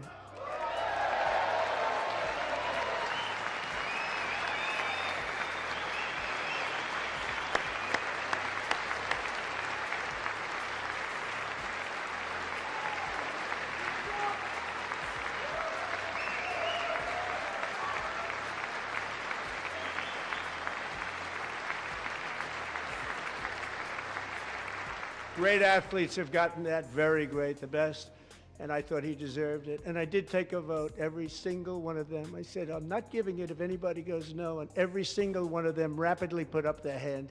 So I want to thank you. What a special job you did. What special champions you are. Thank you very much.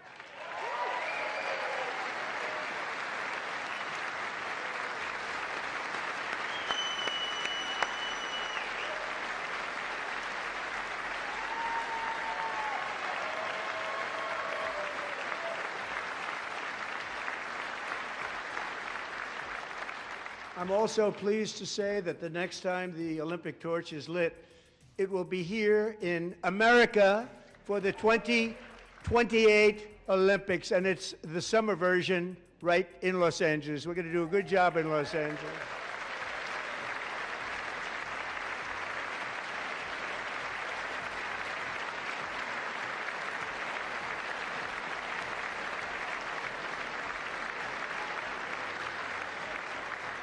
And Los Angeles is going to be safe, just like Washington, D.C. is now one of the safest cities in the country.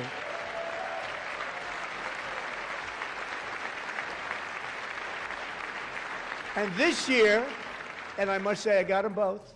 I got them in my first term, and I was disappointed because I didn't think I'd be the president when this happened. But strange things took place, and now I've got them because I got the Olympics, and I got the 2026 FIFA World Cup, and I wanted to claim the 250th, but I didn't get away with that one. I couldn't claim that one for myself. But we're getting the World Cup, so we have the World Cup and the Olympics coming, and that is exciting news.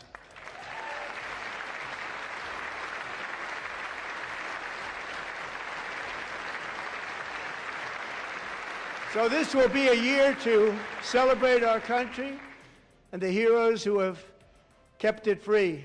Men like Buddy Taggart. At age 17, Buddy volunteered to defend America in World War II, serving in the Pacific under the great General Douglas MacArthur. He fought bravely in the famous Battle of Manila, worked so hard. He was badly wounded and almost killed by enemy machine guns in Luzon. And 81 years ago this month, he liberated the largest internment camp in the Philippines, one of the largest anywhere in the world. But he earned many honors, including a Purple Heart and a Bronze Star, came home, started a family, and tonight he is in the gallery looking forward to July 4th, 2026, his 100th birthday. Damn. Not too many of them left.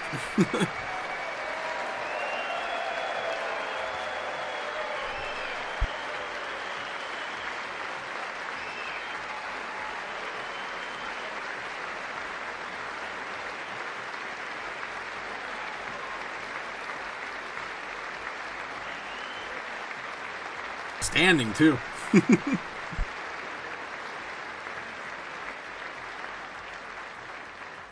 So, Buddy, you're a brave man, and we salute you. Even in times of challenge, setback, and immense heartache, the spirit of 1776 has always shone through very brightly. It was July 4th of last year when floodwaters tore through a girls' summer camp in Central Texas, one of the worst things I've ever seen. I was there, rising 26 feet in the matter of minutes, tragically claiming many, many lives. You all remember that one.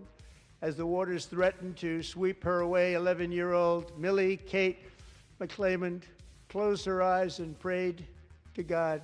She thought she was going to die. Those prayers were answered when Coast Guard rescue swimmer Scott Ruskin descended from a helicopter above. Nobody knew where he came from. It was Scott's first ever rescue mission, a young guy, but very brave, very, very top, always top in his class, and he lifted not just Millie Kate, but 164 others to safety.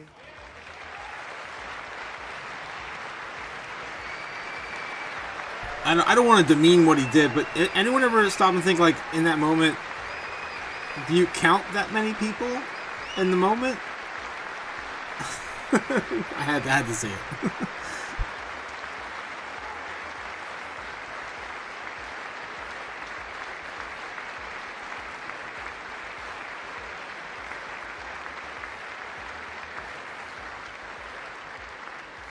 People watched Scott from a distance, and they couldn't believe what they were seeing. The winds were blowing, the rain was pouring, everything was going, and that rapid water, nobody's ever seen anything like it. They said, wow, that's something. Tonight, Scott and Millie Kate are here together, reunited for the very first time. Thank you, Scott, Millie Kate.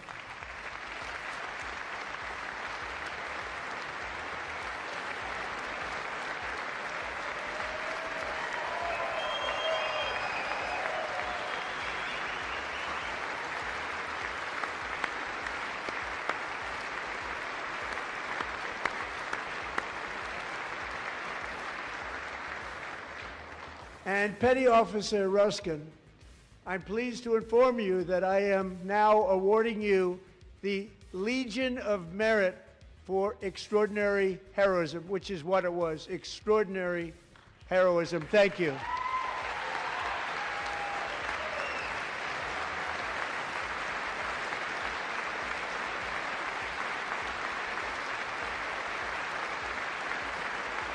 And I'd like to have the military aide to please come down and take care of the service. Military aid, thank you very much. Take care of that very important service. Thank you very much.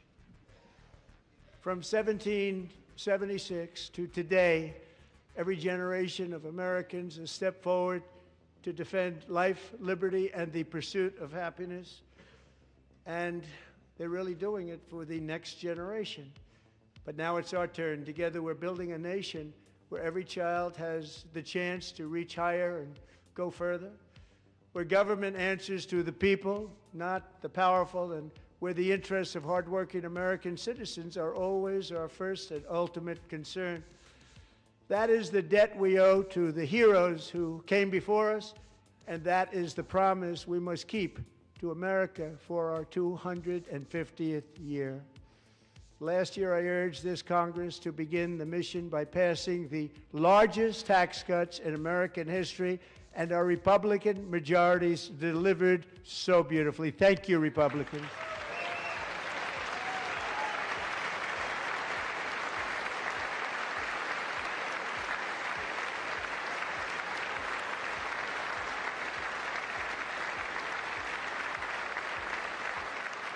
All Democrats, every single one of them, voted against these really important and very necessary massive tax cuts.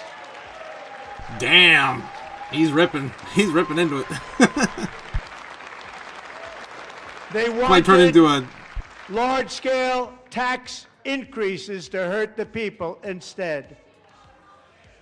But we held strong, and with the great, big, beautiful bill, we gave you no tax on tips, no tax on overtime, and no tax on Social Security for our great seniors.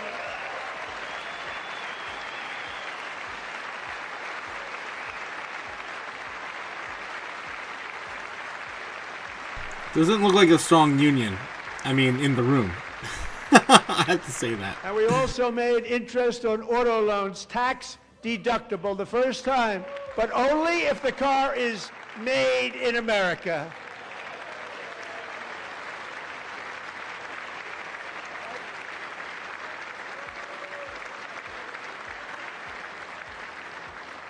Recently in Pennsylvania, I met Megan Hemhauser, a devoted mom who's homeschools her children, beautiful, 2 children, during the day while waiting tables at night as her husband works overtime operating very heavy equipment. Megan is here this evening, and she's happy to tell you that she is so much richer because with no tax on tips, no tax on overtime, and our expanded child tax credit done again by Republicans, Megan and her husband will take home more than $5,000 extra just for the year, cutting her tax bill in more than half.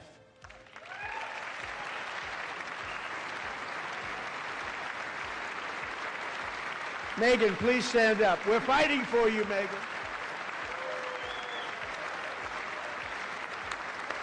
Thank you. Thank you, Megan. We're fighting for you, Megan. Under our bill, parents like Megan can also activate their children's brand new Trump accounts. And I didn't name it. I did not name that. Here we go. We got it. Trump, baby, Trump.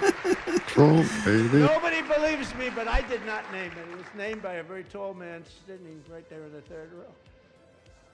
Nice man, a good man.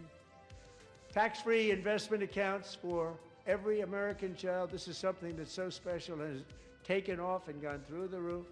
Millions will be pre-funded courtesy of the U.S. Treasury and private individuals like Michael and Susan Dell, who have donated $6.25 billion to fund the Trump accounts for 25 million American children. They're great people.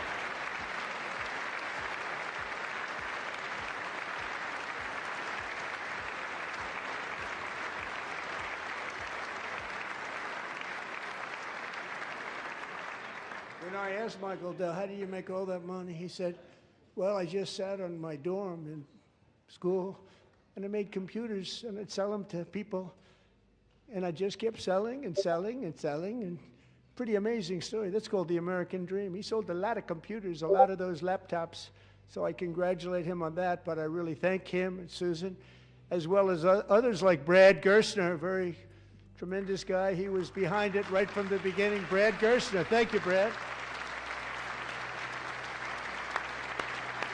We still haven't addressed any of the issues in the room yet. We haven't addressed Iran, the government shutdown, the tariffs, Mexico.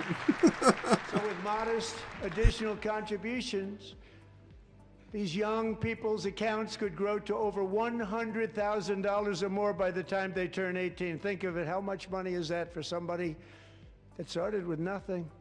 Over 100,000, could be much more than that. To make this investment in our children's future, go to trumpaccounts.gov. Trumpaccounts.gov. And a lot of people are doing it. They're setting every record in the book. It's popular. They knew what it was going to take. I'm so proud of them. I'm so proud of the people that got it started. And now it's just taken off. One of the primary reasons for our country's stunning economic turnaround, the biggest in history, where the Dow Jones broke 50,000 4 years ahead of schedule, and the S&P hit 7,000, where it wasn't supposed to do it for many years, were tariffs. I used these tariffs, took in hundreds of billions of dollars to make great deals for our country, both economically and on a national security basis. Everything was working well. Countries that were ripping us off for decades are now paying us hundreds of billions of dollars. They were ripping us so badly, you all know that. Everybody knows it. Even the Democrats know it. They just don't want to say it. And yet these countries are now happy, and so are we. We made deals. The deals are all done. And they're happy. They're not making money like they used to, but we're making a lot of money. There was no inflation, tremendous growth, and the big story was how Donald Trump called the economy correctly, and 22 Nobel Prize winners in economics didn't. They got it totally wrong. They got it really wrong. And then just 4 days ago, an unfortunate ruling from the United States Supreme Court. It just came down. It came down. Very unfortunate ruling. But the good news is that almost all countries and corporations want to keep the deal that they already made, right, Scott? Knowing that the legal power that I, as president, have to make a new deal could be far worse for them, and therefore they will continue to work along the same successful path that we had negotiated before the Supreme Court's unfortunate involvement. So despite the disappointing ruling, these powerful country-saving, it's saving our country, the kind of money we're taking in, peace-protecting. Many of the wars I settled was because of the threat of tariffs. I wouldn't have been able to settle them without. Will remain in place under fully approved and tested alternative legal statutes. And they have been tested for a long time. They're a little more complex, but they're actually probably better, leading to a solution that will be even stronger than before. Congressional action will not be necessary. It's already time-tested and approved. And as time goes by, I believe the tariffs paid for by foreign countries will, like in the past, substantially replace the modern-day system of income tax, taking a great financial burden off the people that I love. Here we go. We're getting back into those talks. He hasn't mentioned that in months, or like 6 months, about replacing income tax with tariffs. Moving forward, factories, jobs, investment, and trillions of dollars will continue pouring into the United States of America because we finally have a president who puts America first. I put America first. I love America.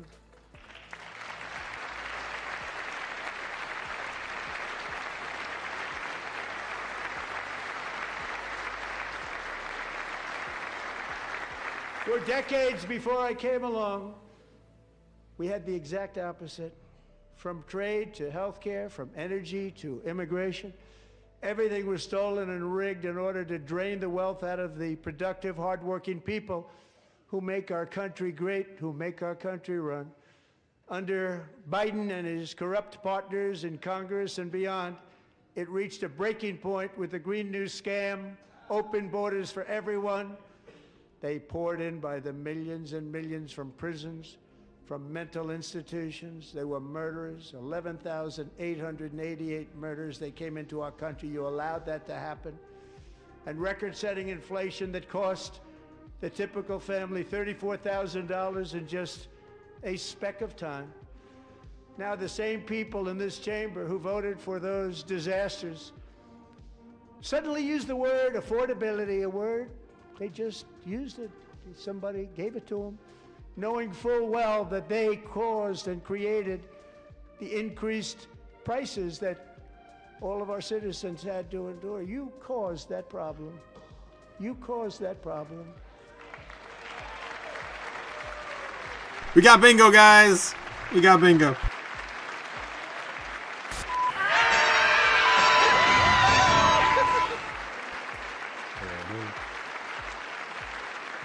They knew their statements were a lie. They knew it. They knew their statements were a dirty, rotten lie.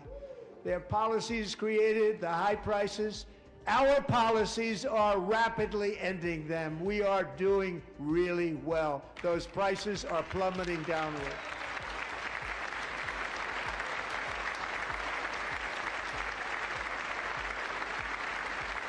The price of eggs is down 60%, Madam Secretary, thank you. The cost of chicken, butter, fruit, hotels, automobiles, rent is lower today than when I took office by a lot. And even beef, which was very high, is starting to come down significantly. Just hold on a little while, we're getting it down. And soon you will see numbers that few people would think were possible to achieve just a short time ago. Nobody can believe when they see the kind of numbers, and especially energy, when they see energy going down to numbers like that, they cannot believe it. It's like another big tax cut. I'm also confronting one of the biggest ripoffs of our times, the crushing cost of health care caused by you. Since the passage of the Unaffordable Care Act, sometimes referred to as Obamacare, big insurance companies have gotten rich. It was meant for the insurance companies, not for the people. With our government giving them hundreds and hundreds of billions of dollars a year as their stock prices soared 1,000, 1,200, 1,400, and even 1,700%, like nothing else. That's why I introduced the great health care plan. I want to stop all payments to big insurance companies and instead give that money directly to the people so they can buy their own health care, which will be better health care at a much lower cost.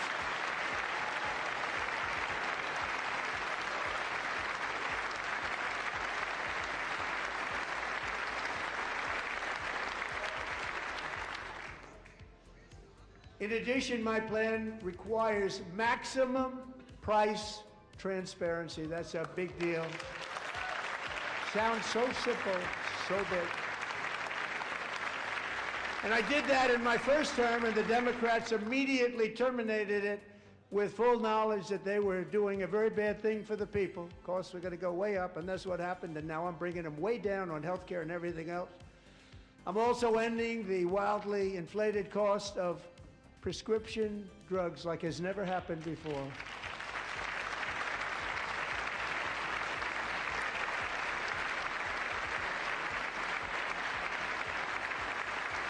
Other presidents tried to do it, but they never could. They tried. Most didn't try, actually. But they tried. They said they tried. They couldn't do it. They didn't even come close. They were all talk and no action, but I got it done. Under my just enacted most favored nation agreements, Americans who have for decades paid by far the highest prices of any nation anywhere in the world for prescription drugs will now pay the lowest price anywhere in the world for drugs. Anywhere, the lowest price.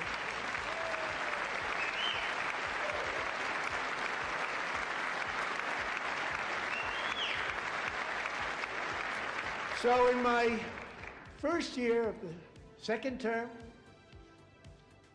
Should be my third term. But strange things happen. I took prescription drugs, a very big part of healthcare, from the highest price in the entire world to the lowest. That's a big achievement. The result is price differences of 300, 400, 500, 600% and more, all available right now at a new website called trumprx.gov. And I didn't name that one either, by the way.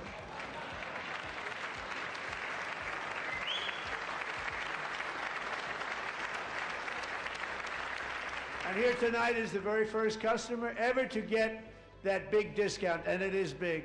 Catherine Rayner. For 5 years, she and her husband have struggled with infertility, and they turned to IVF. One drug has been costing Catherine $4,000 to purchase. But a few weeks ago, she logged onto the Trump RX website and got that same drug that cost $4,000, got it for under $500. A reduction of much more, actually, than $3,500. Catherine, we are all praying for you, and you're going to be a great mom.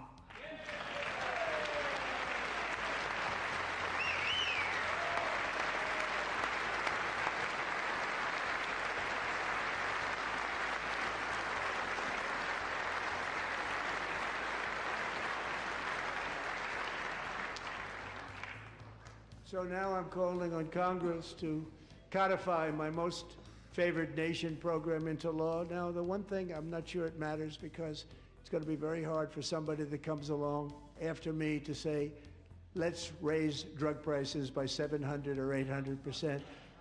But John and Mike, if you don't mind, codify it anyway. They may do it. Codify it anyway. Thank you. Many Americans are also concerned that energy demand from AI data centers could unfairly drive up their electric utility bills. Tonight, I'm pleased to announce that I have negotiated the new Ratepayer Protection Pledge. You know what that is? We're telling the major tech companies that they have the obligation to provide for their own power needs. They can build their own power plants as part of their factory so that no one's prices will go up. And in many cases, prices of electricity will go down for the community, and very substantially down. This is a unique strategy never used in this country before. We have an old grid. It could never handle the kind of numbers, the amount of electricity that's needed. So I'm telling them they can build their own plant. They're going to produce their own electricity. It will ensure the company's ability to get electricity while at the same time lowering prices of electricity for you, and could be very substantial for all of you cities and towns. You're going to see some good things happen over the next number of years. Another pillar of the American dream that has been under attack is home ownership. With us tonight is Rachel Wiggins, a mom of 2 from Houston. She placed 20 homes and lost all of those bids to gigantic investment firms that bypassed inspection, paid all cash, and turned those houses into rentals, stealing away her American dream. She was devastated. Stories like this are why last month I signed executive order to ban large Wall Street investment firms from buying up in the thousands single-family homes. Yeah, I can't believe that guy was sleeping there. Should have been on the bingo card. How do you fall asleep through that? And now I'm asking Congress to make that Out ban of spite. permanent, because homes for people, really, that's what we want. We want homes for people, not for corporations. Corporations are doing just fine. Racel, thank you very much. Good luck with your home. You'll get one soon.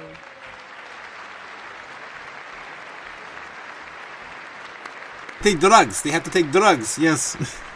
Derek. We're also working to make it easier for Americans to save for retirement. And under this administration, we will always protect Social Security and Medicare. They are not protecting it for our seniors. We will always protect Social Security, Medicare, Medicaid.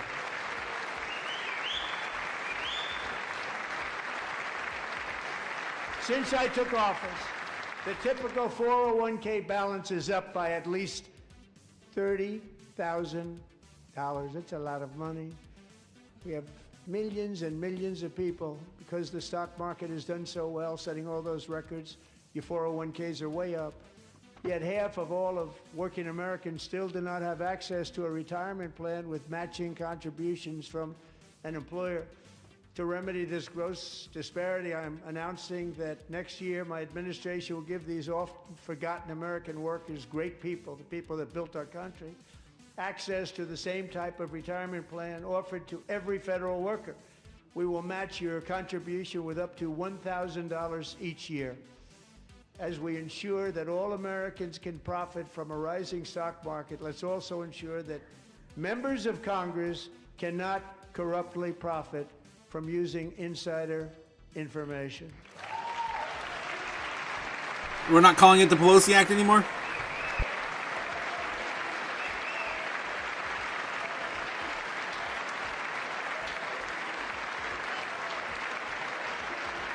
Ain't that the old chick we see on TV? Yeah, that's Warren, yeah. Ain't that the old chick we see? They stood up for that, I can't believe it. Wow. I can't believe it. Did Nancy Pelosi stand up if she was here? Doubt it.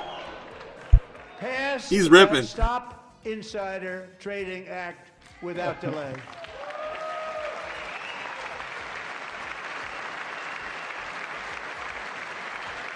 They all have to stand up. They can't obviously willingly not stand up for that. I wasn't sure if anybody even on this side was going to applaud for that. I'm very impressed. Thank you. I'm very impressed. But when it comes to the corruption that is plundering, it's plundering America. There's been no more stunning example than Minnesota, where members of the Somali community have pillaged an estimated $19 billion from the American taxpayer. Oh, we have all the information. And in actuality, the number is much higher than that. And California, Massachusetts, Maine, and many other states are even worse. This is the kind of corruption that shreds the fabric of a nation, and we are working on it like you wouldn't believe. So tonight, although started 4 months ago, I am officially announcing the war on fraud to be led by our great Vice President J.D. Vance. Damn, he's got a job. Good for you, J.D. I'll get it, boss. I will do it.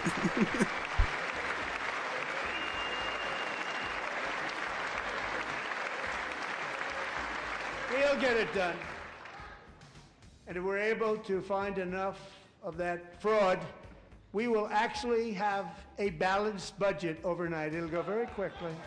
That's the kind of money you're talking about. We'll balance our budget. The Somali pirates who ransacked Minnesota remind us that there are large parts of the world where bribery, corruption, and lawlessness are the norm, not the exception. Importing these cultures through unrestricted immigration and open borders brings those problems right here to the USA. And it is the American people who pay the price in higher medical bills, car insurance rates, rent, taxes, and perhaps most importantly, crime. We will take care of this problem. We're going to take care of this problem. We are not playing games. Delilah.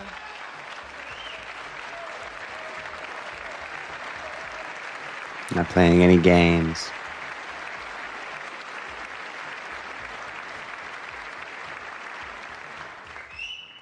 Delilah Colvin was only 5 years old in June 2024 when a 18-wheel tractor trailer plowed into her stopped car traveling at 60 miles an hour or more.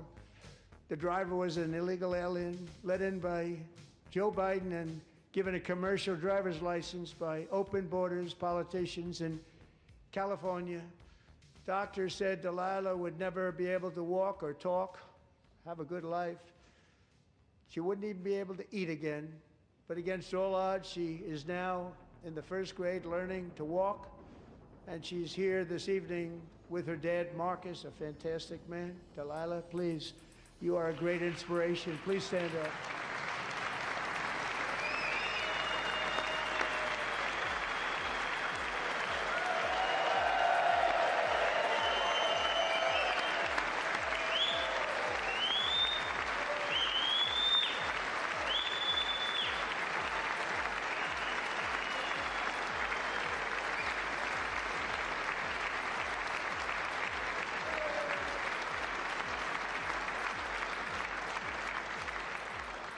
Thank you, Delilah.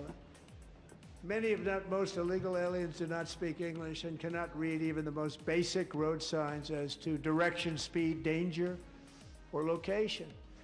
That's why tonight I'm calling on Congress to pass what we will call the Delilah Law, barring any state from granting commercial driver's licenses to illegal aliens.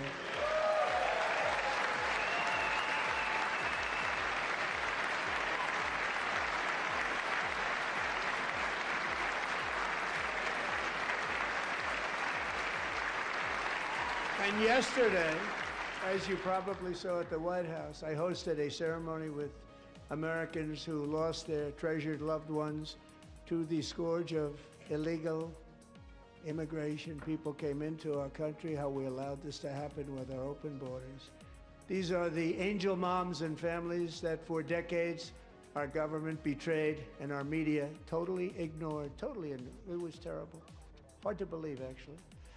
In 2023, a 16-year-old high school cheerleader named Elizabeth Medina was supposed to perform in her town's Christmas parade, but she never arrived. Her mother, Jacqueline, went home to look for her, and she found her lying dead in a bathtub, bleeding profusely after being stabbed 25 times.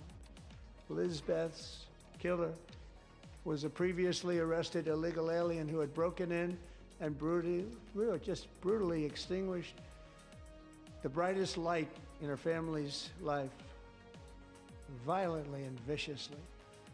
Her heartbroken mother is in the gallery to remind everyone in this chamber exactly why we are deporting illegal alien criminals to our country at record numbers, and we're getting them the hell out of here fast. We don't want them. Damn, we are officially an hour in now, guys. An hour in. 10 o'clock.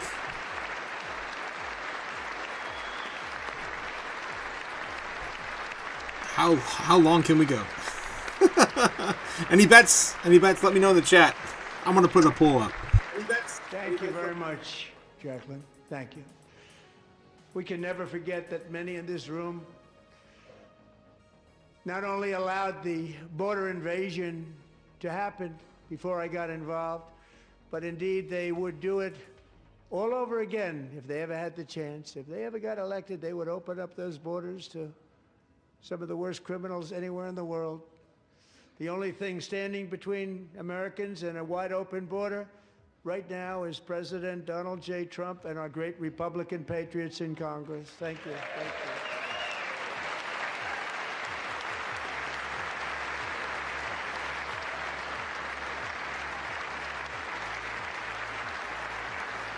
As we speak, Democrats in this chamber have cut off all funding for the Department of Homeland Security. It's all cut off. It's all cut off. They have instituted another Democrat shutdown, the first one costing us 2 points on GDP. 2 points we lost on GDP, which probably made them quite happy, actually. Now they have closed the agency responsible for protecting Americans from terrorists and murderers. Tonight I'm demanding the full and immediate restoration of all funding for the border security, homeland security of the United States, and also for helping people clean up their snow. We have no money because of the Democrats, and it would be nice, we'd love to give you a hand at cleaning it up, but you gave no money. Nobody's getting paid. It's a shame. So you have to think about it. We have, in case you didn't know, a pretty large snowstorm out there. One of the great things about the State of the Union is how it gives Americans the chance to see clearly what their representatives really believe. So tonight I'm inviting every legislator to join with my administration in reaffirming a fundamental principle. If you agree with this statement, then stand up and show your support. The first duty of the American government is to protect American citizens, not illegal aliens. Oh, he's really testing them now. Damn. Oh, no. Yep, this is worse than Davos.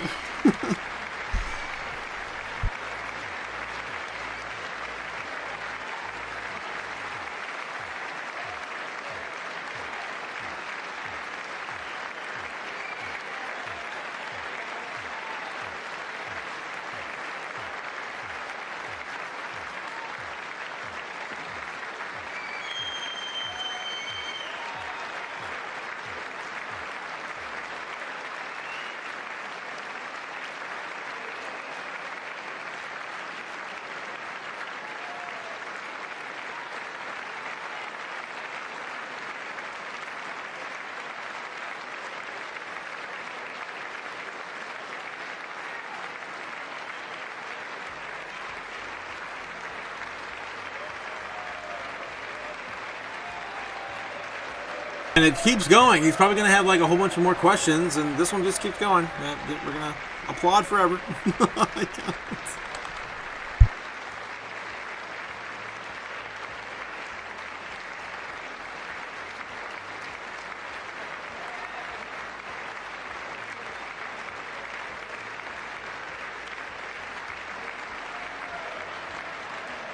America! Fuck yeah.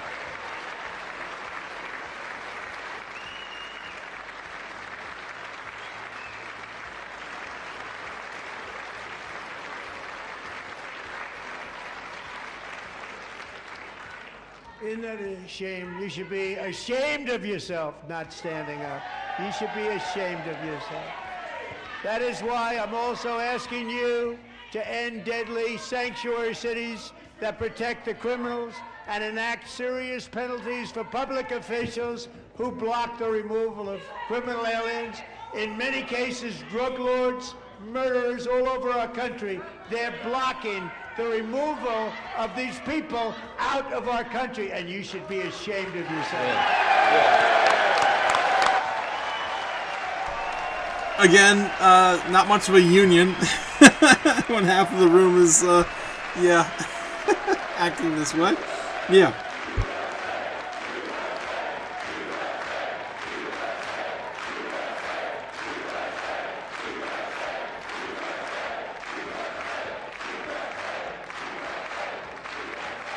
And perhaps most importantly, I'm asking you to approve the Save America Act.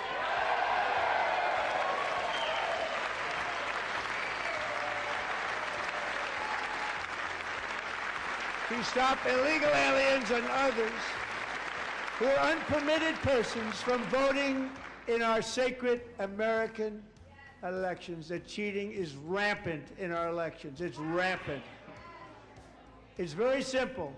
All voters must show voter ID.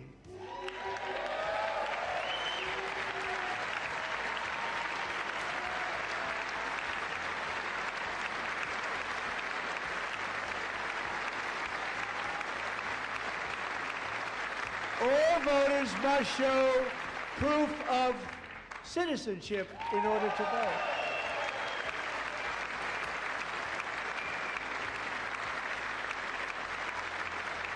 And no more crooked mail-in ballots except for illness, disability, military, or travel. None. And this should be an easy one. And by the way, it's polling at 89%, including Democrats. 89%.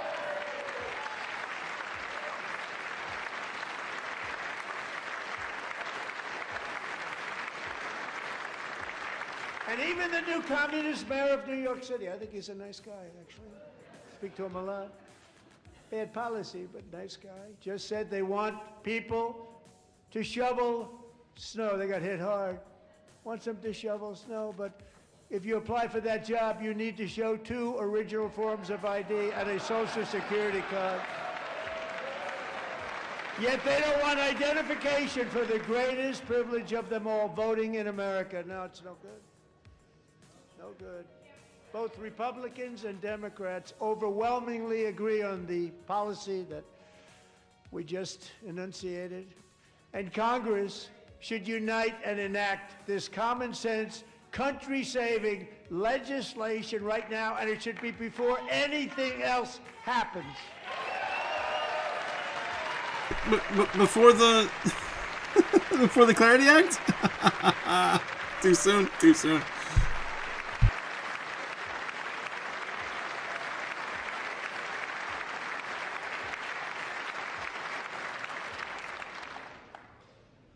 The reason they don't want to do it, why would anybody not want voter ID? One reason, because they want to cheat. There's only one reason. They make up all excuses. They say it's racist. They come up with things. You almost say, what imagination they have. They want to cheat. They have cheated. And their policy is so bad that the only way they can get elected is to cheat. And we're going to stop it. We have to stop it, John.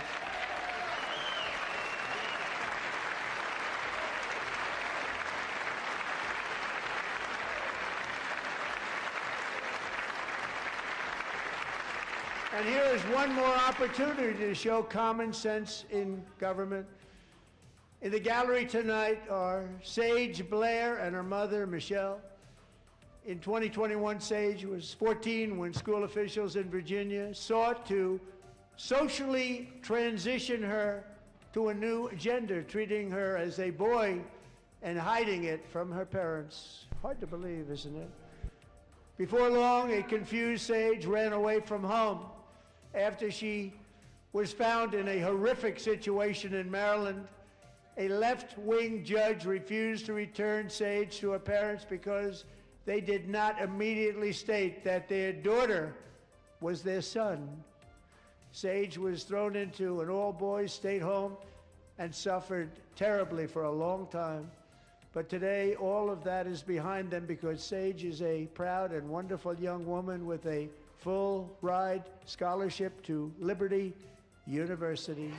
Sage and Michelle, please stand up.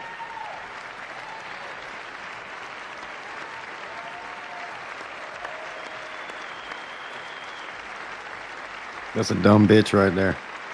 You're close, Nebs, on that call before the on the card. Close. You didn't say it though. I knew he was gonna say some shit about some, because it's just that time. You gotta say some shit about the LGBTQ gay motherfuckers. If somebody was up here and said that, they'd say, "What's wrong with him?" But now we have to say it. All love to you. I just, it doesn't belong in politics. Without even telling the parents. But surely we can all agree no state can be allowed to rip children from their parents' arms and transition them to a new gender against the parents' will. Who would believe that we're even talking about this? We must ban it, and we must ban it immediately.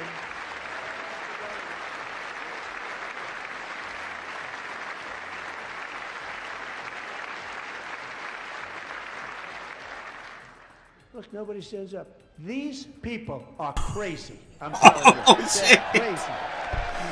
Wow, I didn't know this was going to turn out to be a roast. This is crazy.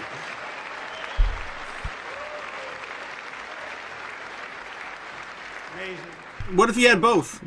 Boy, oh boy. We're lucky we have a country. With people like this, Democrats are destroying our country, but we've stopped it just in the nick of time, didn't we?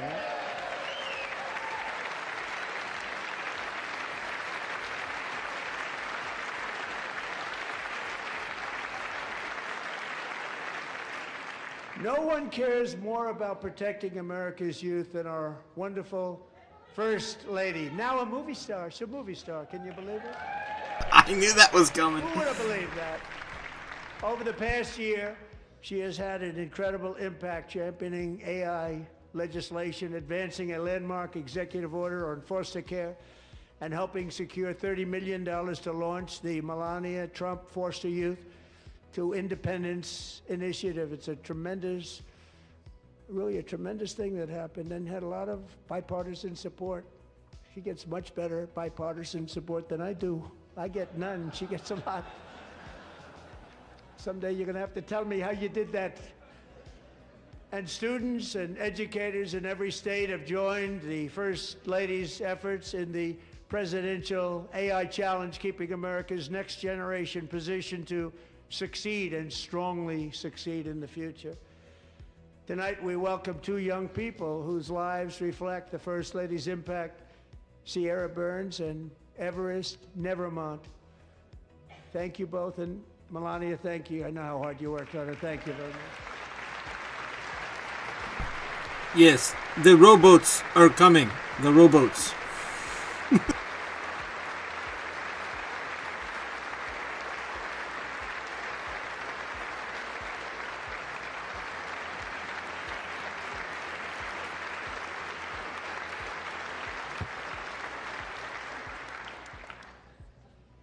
I'm very proud to say that during my time in office, both the first 4 years and in particular this last year, there has been a tremendous renewal in religion, faith, Christianity, and belief in God. Tremendous renewal.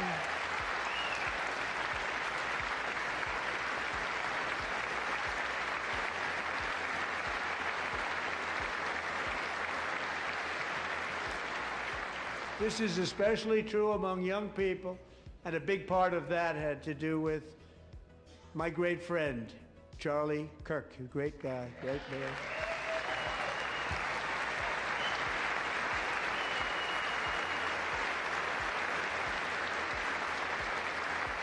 So last year, Charlie was violently murdered by an assassin and martyred, really martyred for his beliefs. His wonderful wife, Erica, is with us tonight. Erica, please stand.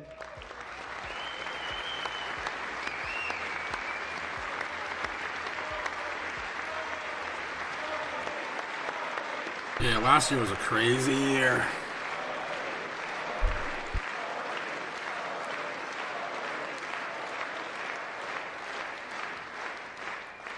Thank you, Erica. Been through a lot. In Charlie's memory, we must all come together to reaffirm that America is one nation under God, and we must totally reject political violence of any kind.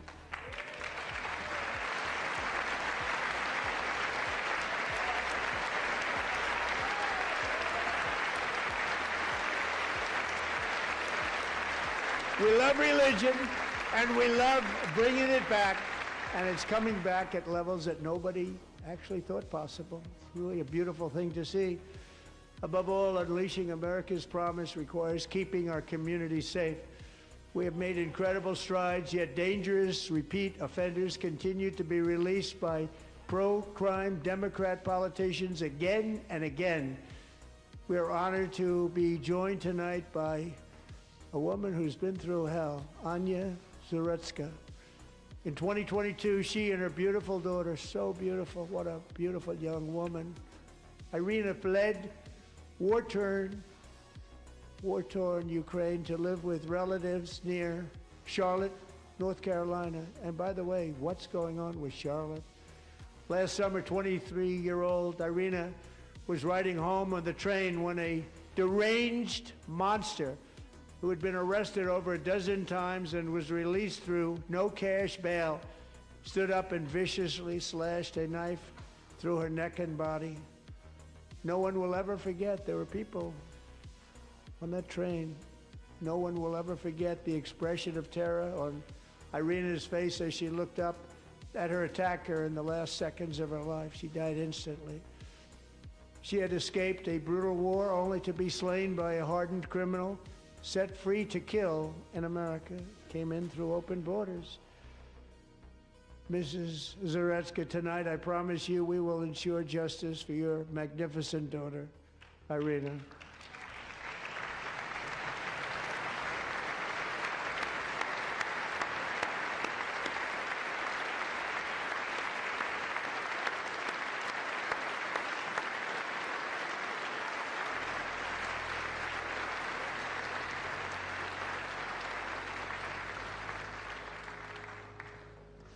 How do you not stand? How do you not stand? I'm asking this Congress to pass tough legislation to ensure that violent and dangerous repeat offenders are put behind bars, and importantly, that they stay there.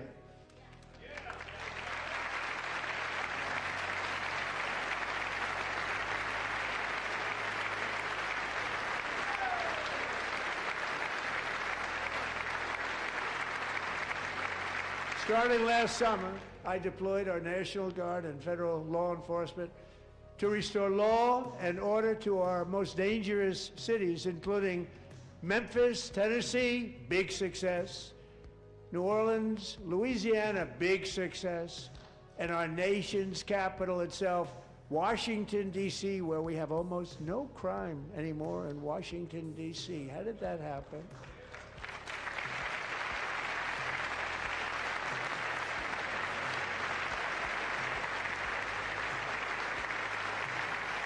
In fact, crime in Washington is now at the lowest level ever recorded, and murders in D.C. this January were down close to 100% from a year ago.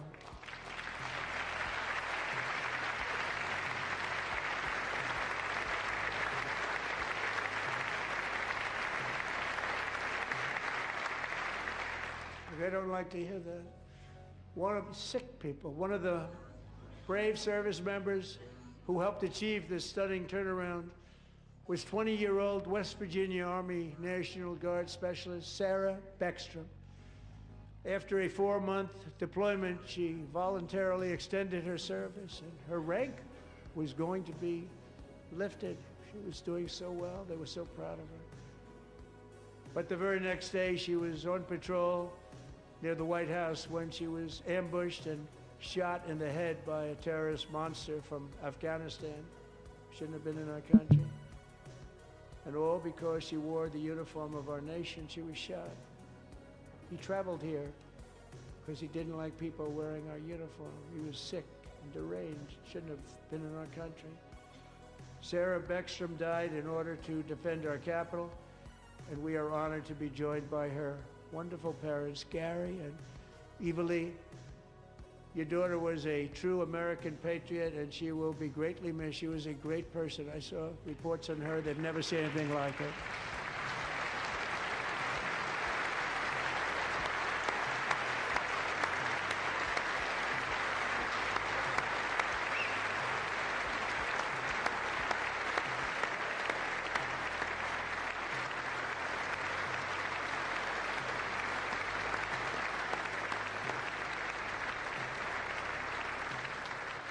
So sorry. Thank you very much.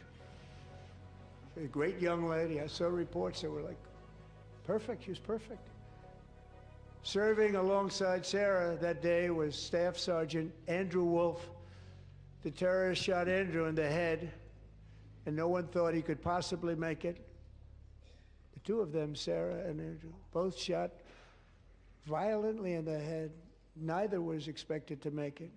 They weren't even given a chance, except his wonderful mother, named Melody, who I spoke to the same night, and she was so positive. The doctors thought that Andrew was gone, but his mother said, no, Mr. President, Andrew will be fine. He's going to make it. I've never seen anything like it. I mean, he was given almost no chance. She said, I have no doubt, sir, he's going to be okay. This was a conversation that I had with her that night, with her son laying helplessly in bed, blood all over. Everybody is praying, she said, sir, he will be okay. The doctors didn't understand what she was saying, and after looking at the results of the damage done, neither did I.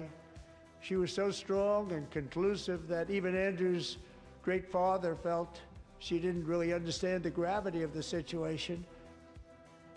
But she turned out to be right. Right, Melody? She turned out to be right.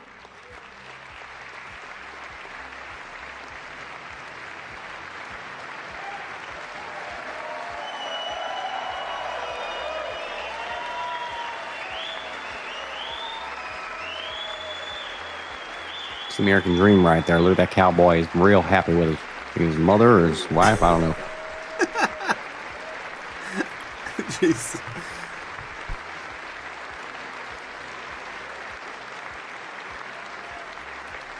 Mustache is serious.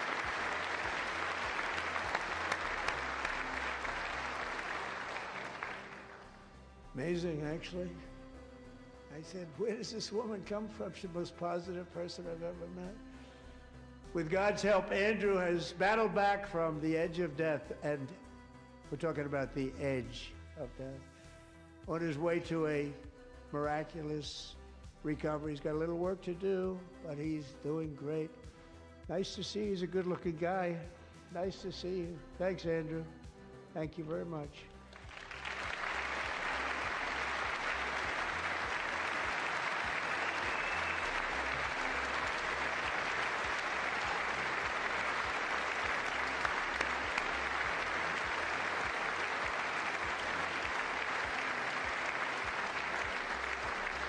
So, Andrew, while you're up, now I'm going to ask a highly respected General James Seward to present Staff Sergeant Andrew Wolf and the great family of Sarah Beckstrom with the award created by our late great President George Washington himself. It's called the Purple Heart.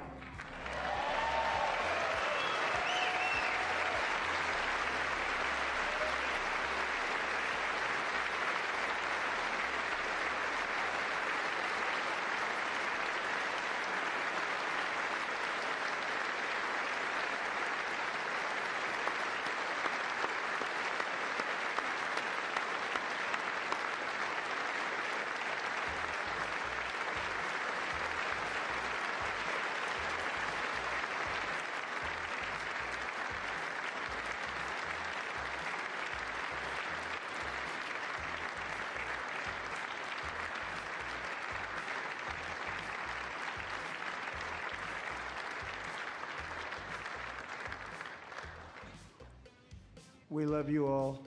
Love you.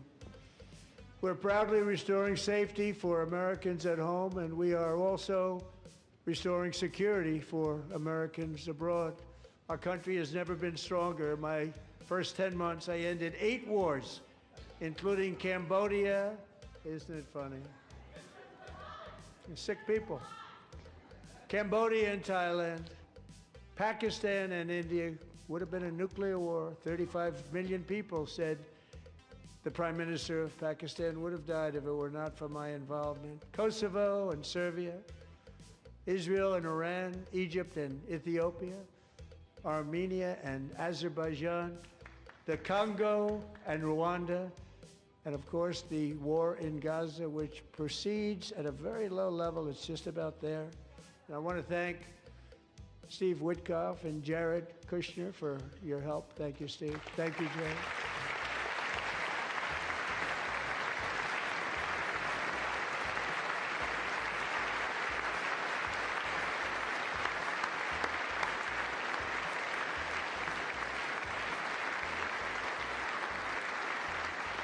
And I also want to thank the man they report to, Secretary of State Marco Rubio. Thank you, Marco.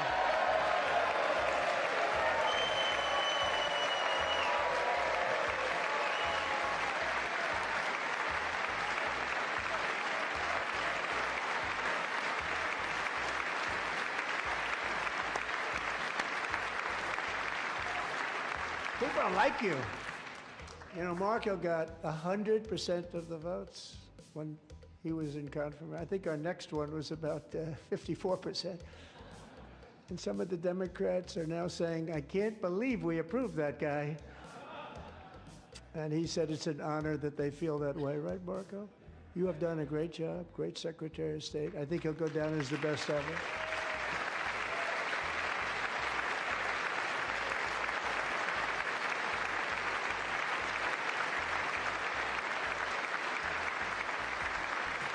Under the ceasefire I negotiated, every single hostage, both living and dead, has been returned home. Can you believe that?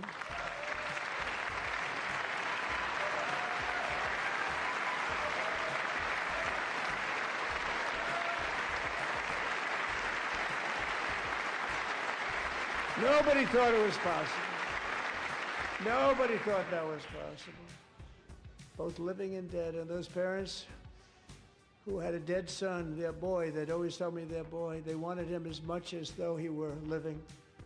It was an amazing period of time. And they came back, and when we got all of the living hostages back, and many, many before them, but I always said those last 20 are going to be very tough, but we got many, many more, hundreds. But I said those last 20 are going to be tough. We got them back, but we only got back 14 or 15 of the dead of the 28. And believe it or not, Hamas worked along with Israel, and they dug and they dug and they dug.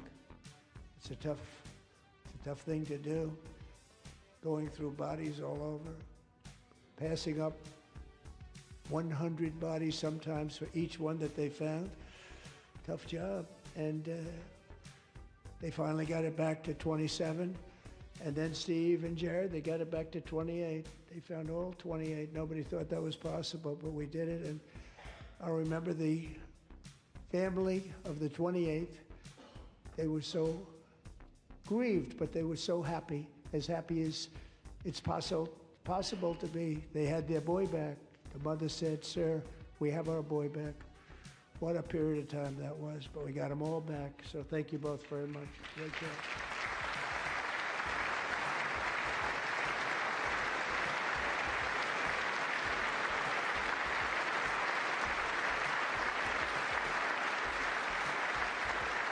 And we're working very hard to end the 9th war, the killing and slaughter between Russia and Ukraine, where 25,000 soldiers are dying each and every month. Think of that, 25,000 soldiers are dying a month. A war which would have never happened if I were president, would have never happened. As president, I will make peace wherever I can, but I will never hesitate to confront threats to America wherever we must. That's why in a breakthrough operation last June, The United States military obliterated Iran's nuclear weapons program with an attack on Iranian soil known as Operation Midnight Hammer.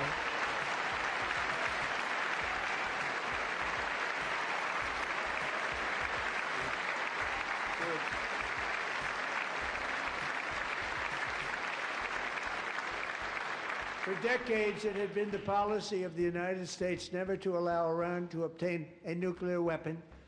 Many decades.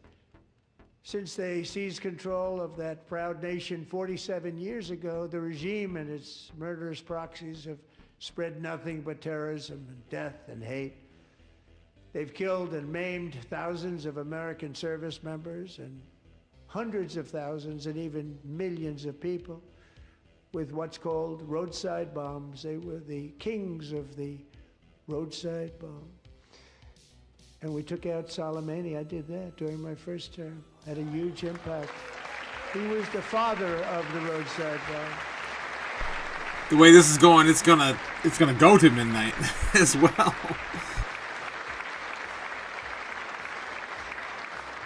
And just over the last couple of months with the protests, they've killed. He hasn't mentioned Mexico once. 32,000 protests. 32,000 He hasn't mentioned Mexico once. protesters in their own country. They shot them and hung them.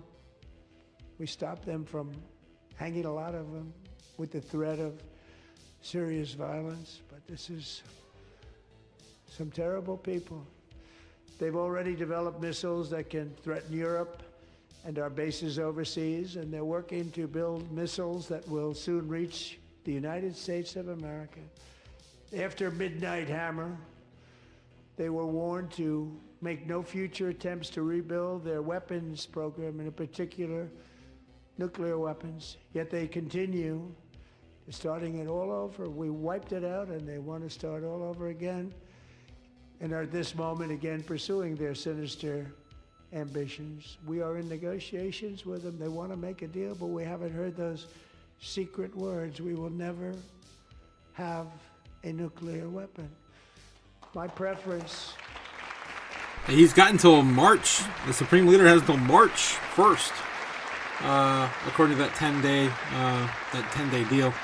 Yeah, I'm surprised they haven't mentioned government shutdown or Mexico yet either. Right now is a good segue for Greenland, though. My preference is to solve this problem through diplomacy. But one thing is certain, I will never allow the world's #1 sponsor of terror, which they are by far, to have a nuclear weapon. Can't let that happen.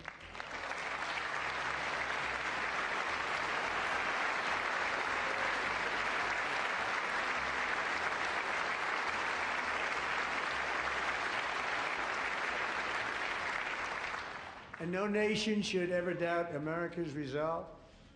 We have the most powerful military on earth. I rebuilt the military in my first term.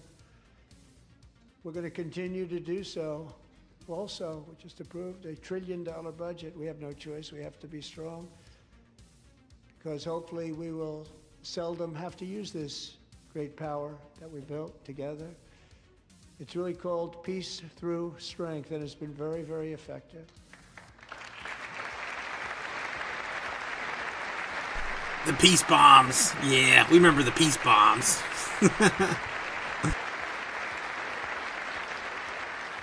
So thanks to Republican in Congress, we're investing that record number of dollars, have no choice, in the United States Armed Forces. Also creating a lot of jobs, but we're not even doing it for that reason. Because as I said, we have more jobs, more people working today than ever before in the history of our country. And NATO countries are friends and allies. They are. They're our friends and they're our allies. Have just agreed, at my very strong request, to pay 5% of GDP for military defense rather than the 2%, which they weren't paying. We were paying for almost all of NATO. Now they're paying 5 as opposed to not paying 3.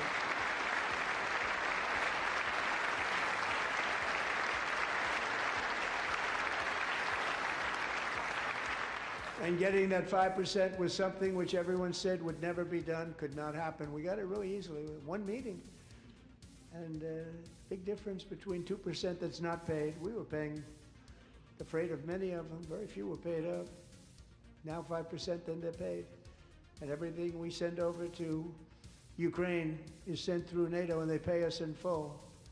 They pay us totally in full. Every branch of our armed forces is setting records for recruitment. This is so exciting. And every service member recently.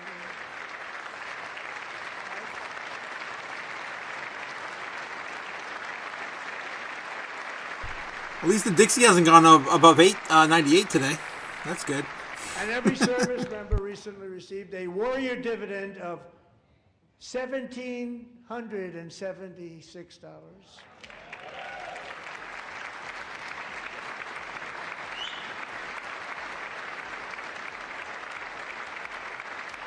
You know, they put it on my desk. We got the money from tariffs and other things, a lot of money we have. We have much more money than people understand. Have to rebuild that program a little bit, but it won't take long. But we got the money, and it was $1,775, and they wanted my approval. And I said, what's the number? $1,775. I said, wait a minute, for $1 more we can have $1,776. It's going to... I said, we're going to figure that. I never asked anybody if we could afford it. $1 more, I said $1,776. And I said, that's good. And I'll tell you what, our military, that was 4 months ago, our military, I never see a person in the military that doesn't thank me for it, so we're honored to do it. They deserve it. And we call it 1776. It was great. And we love our military. We love our law enforcement. We love our firemen. You know, the firemen don't get mentioned enough. We love our firemen. We're also... Yeah, Nevs, I'm really surprised we didn't get the greatest either. We haven't even gotten to China. He has to talk about China. He's going to meet with him next month. We're also restoring American security and I was thinking about China too. Western Hemisphere, he said nothing. Acting to secure our national interests and defend our country from violence, drugs, terrorism, and foreign interference. For years, large swaths of territory in our region, including large parts of Mexico. Really large parts. Oh, there we go. Mexico, have been controlled Greenland. by murderous drug cartels. That's why I designated these cartels as foreign terrorist organizations, and I declared illicit fentanyl as a weapon of mass destruction. I'm really surprised Greenland. I mean, we didn't put it on the bingo card, but I'm surprised he doesn't segue that. He's already gotten into the whole reason. With our new military campaign, we have stopped record amounts of drugs coming into our country and virtually stopped it completely coming in by water or sea. You probably noticed that. We very seriously damaged their fishing industry also. Nobody wants to go fishing anymore. We've also taken down one of the most sinister cartel kingpins of all. You saw that yesterday. In January,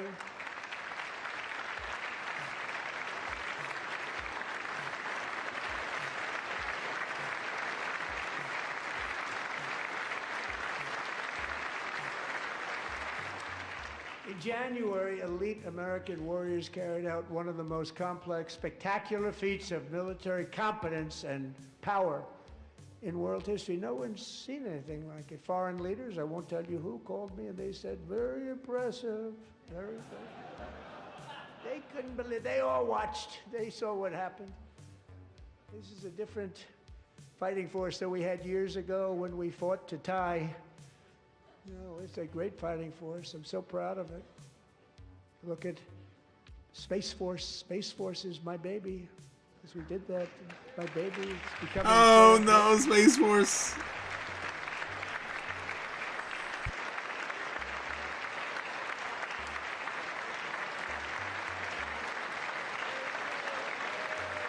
Eric Trump's just thinking about, American Bitcoin.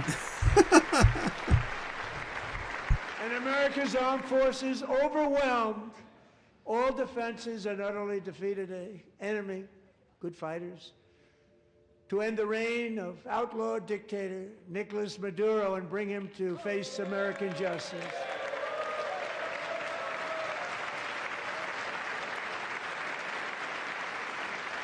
Get the fuck out the way, cameraman. We trying to see This was an old lady. absolutely colossal victory for the security of the United States, and it also opens up a bright new beginning for the people of Venezuela.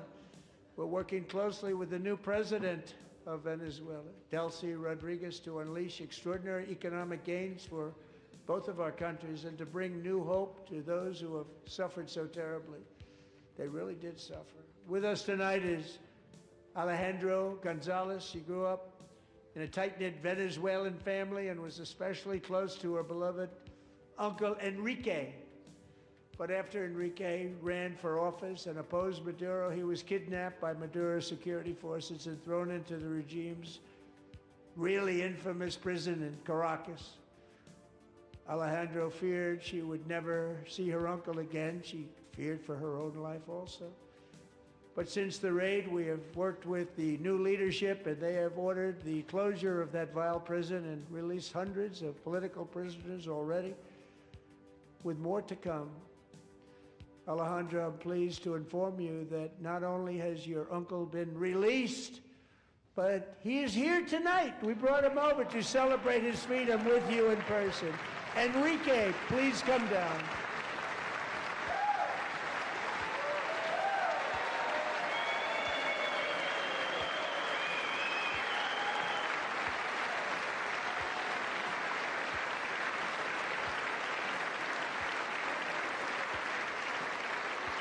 Oh my god, yes, Jake. Space Marines have to happen from Space Force. Yes.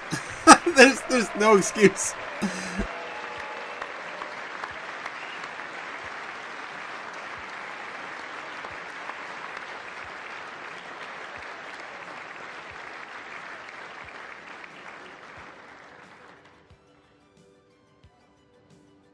Thank you, Enrique. Have a good time. Nice to have you back, Enrique. There were many heroes on that January raid to capture Maduro. Really great heroes. It was very dangerous. They knew we were coming. They were all set. But the deeds of one warrior that night will live forever in the eternal chronicles of military valor. Chief Warrant Officer 5, Eric Slover, planned the mission and was the flight lead in the cockpit of the first helicopter. A big, beautiful, powerful helicopter. It was a massive Chinook carrying, as you can imagine, many, many American warfighters. Wearing the dog tags his wife Amy had blessed with holy water before he left. She knew it was going to be a rough one. Eric steered the Chinook under the cover of night and descended swiftly upon Maduro's heavily protected military fortress. This was a major military installation, protected by thousands of soldiers and guarded by Russian and Chinese military technology. How did that work out? Not too good. While preparing to land, enemy machine guns fired from every angle, and Eric was hit very badly in the leg and hip, one bullet after another. He absorbed 4 agonizing shots, shredding his leg into numerous pieces.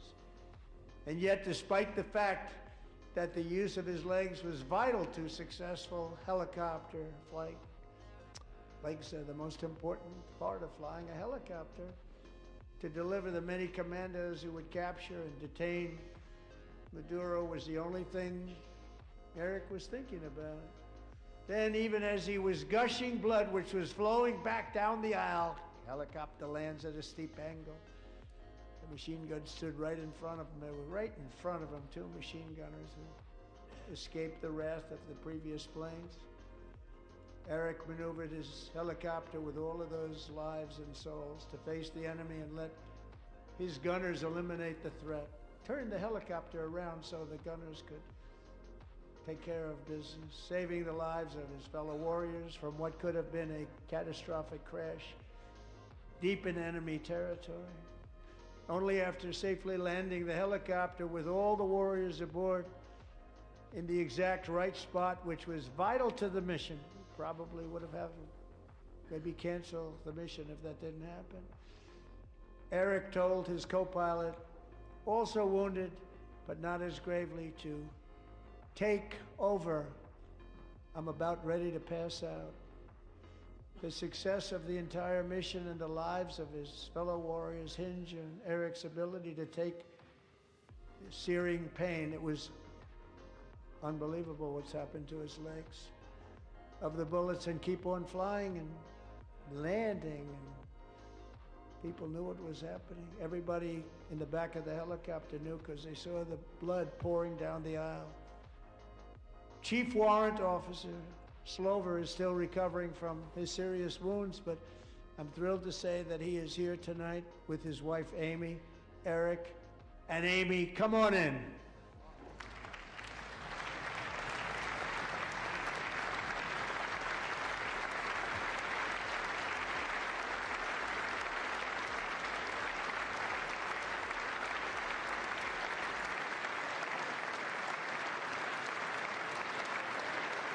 It's a real American fucking hero right there, boy. Damn, USA. USA, USA, USA.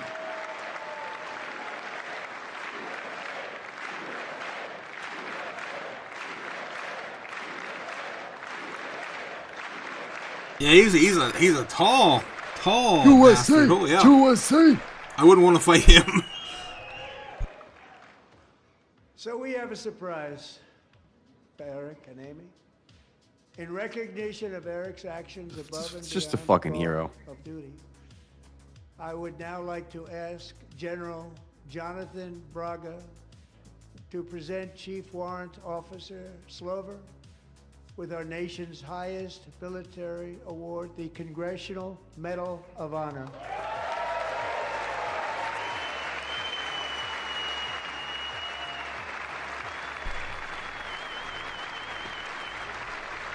Damn. And by highest, it goes above the uniform.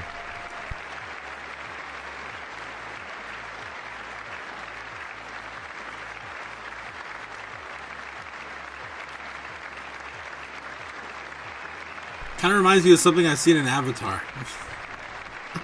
I'm so drunk.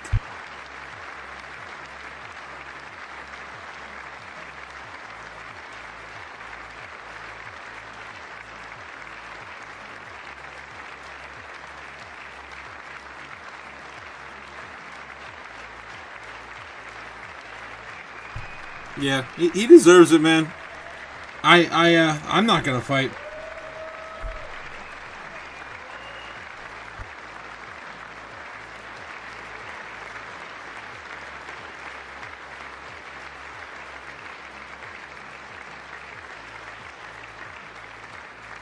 Well, thank you very much, Eric and Amy. Great to get to know you. I met with them and with a lot of their fellow warriors at Fort Bragg recently. You notice the name Fort Bragg, we have it back, we brought it back. We won the First World War with it, the Second World War with it, and then they decided to change the name.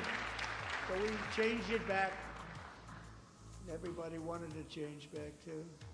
And 10 of Eric's fellow warriors from that incredible night of victory will also be receiving medals at a private ceremony that will soon be held at the White House, and Eric will be there.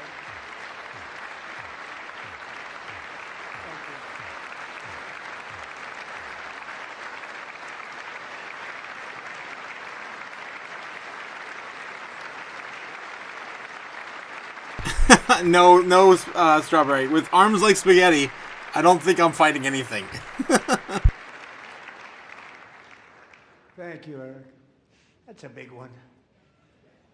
Tonight we've celebrated many truly extraordinary American patriots, but there is one last living legend to honor before we go. He is one more heroic American aviator, Navy fighter pilot. Royce Williams served in World War II, Korea, Vietnam, flying more than 200 missions. In the skies over Korea in 1952, Royce was in the dogfight of a lifetime. Legend. Now that's an American fucking hero. Blizzard conditions, his squadron was ambushed by 7 Soviet fighter planes. It was his first aerial combat of the war, and despite being massively outnumbered and outgunned, Royce led the takedown of 4 enemy jets and almost destroyed the others, vanquishing his adversaries while taking 263 bullets to his own plane and being seriously hurt. His story was secret for over 50 years. He didn't even want to tell his wife, but the legend grew and grew. But tonight, at 100 years old, this brave Navy captain is finally getting the recognition he deserves. He was a legend long before this evening. Royce, please stand up, and I will ask the First Lady of the United States to present Captain Royce Williams with his Congressional Medal of Honor. Damn!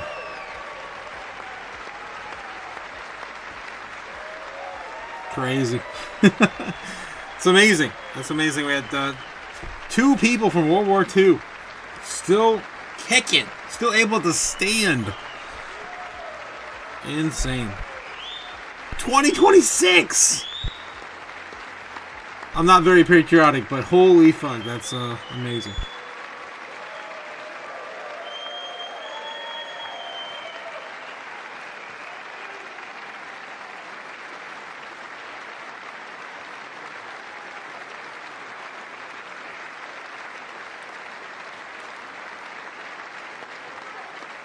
That guy was dogfighting way before I was born. So I could play with little Japanese toys.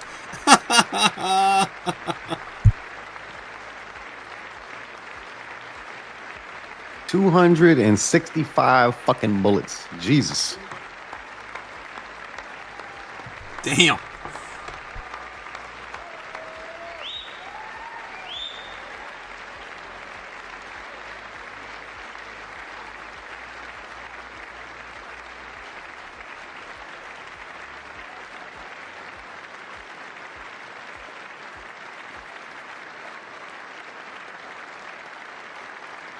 You don't make them like that anymore.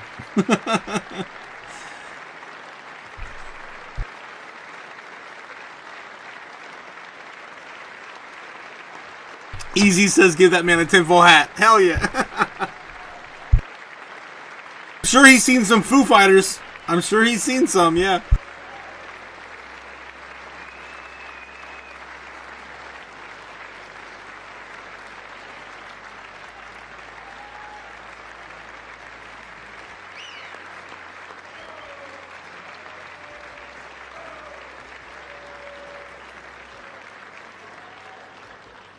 Thank you, Royce, and thank you, Eric.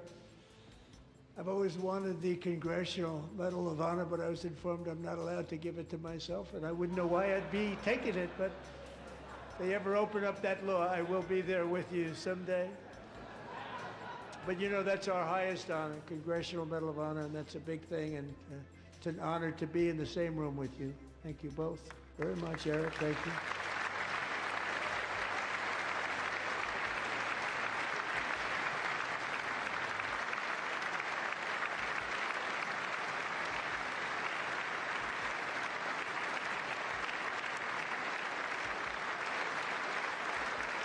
Thank you. 250 years is a long time in the life of a nation, but in another sense, it's really a mere moment in the eye of history.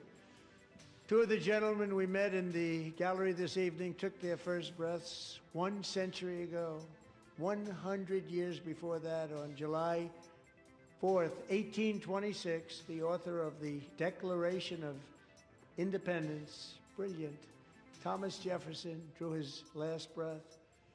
Just a single long human lifespan separates the giants who declared and won our independence from the heroes who stand among us tonight.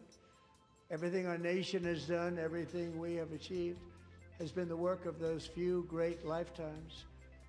In those brief chapters, Americans built this nation from 13 humble colonies into the pinnacle of human civilization and human freedom, the strongest, wealthiest, most powerful, most successful nation in all of history. Americans ventured out across the daunting and dangerous continent.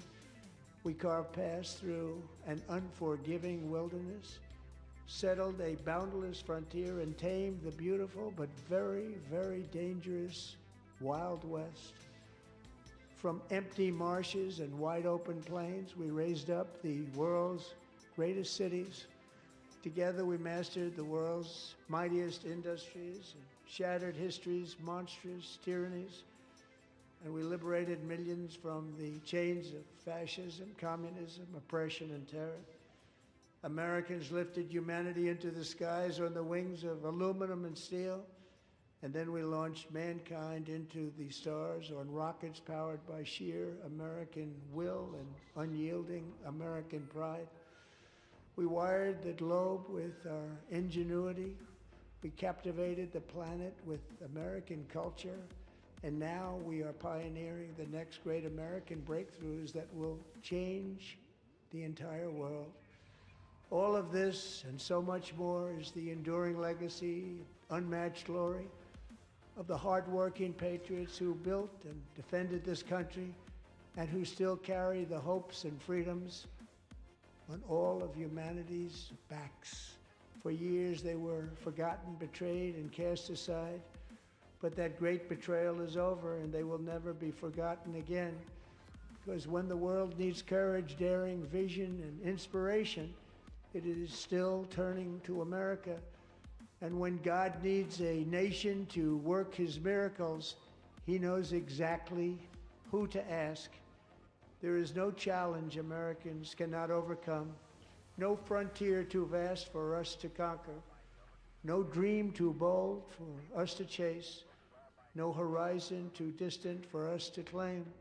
For our destiny is written by the hand of providence, and these first 250 years were just the beginning.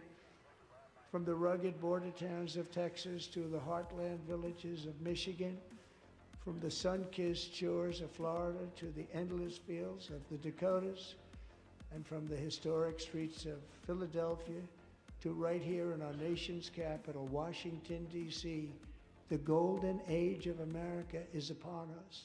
The revolution that began in 1776 has not ended. It still continues because the flame of liberty and independence still burns in the heart of every American patriot. And our future will be bigger, better, brighter, bolder, and more glorious than ever before. Thank you, God bless you, and God bless America. Damn, right on time. Look at that. Woo, 11 o'clock. You guys are right. Oh, shit. I didn't think I was going to make it. I had to go to the bathroom. Crazy, crazy. Is that it? Is that it? That looks like it is going to be it. Well, a lot has happened during that. Bitcoin ran all the way up to 66K at the very beginning of this, within like a half hour, an hour before Trump came out. 65.3 is where we're currently sitting at right now. So, lost about 1,000 since we started.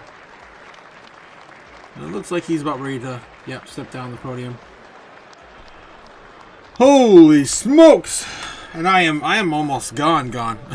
Looks like he's gonna be shaking hands and kissing babies for the rest of the night. We are done. We are done. All right. Well, sounds good. He's taking pictures, kissing babies. Yep. No baby's probably present. So Nebs, how you feeling? I think you're the only one who survived. Shit. I'm good. I mean, yeah. love to see some American heroes. Love to hear some good news about how he's going to make everybody great and we're winning. And I'm surprised he didn't say greatest. I mean, he might have said it. I might have missed it. I don't know. He mentioned the Chinese a couple times, but he said Chinese, not China.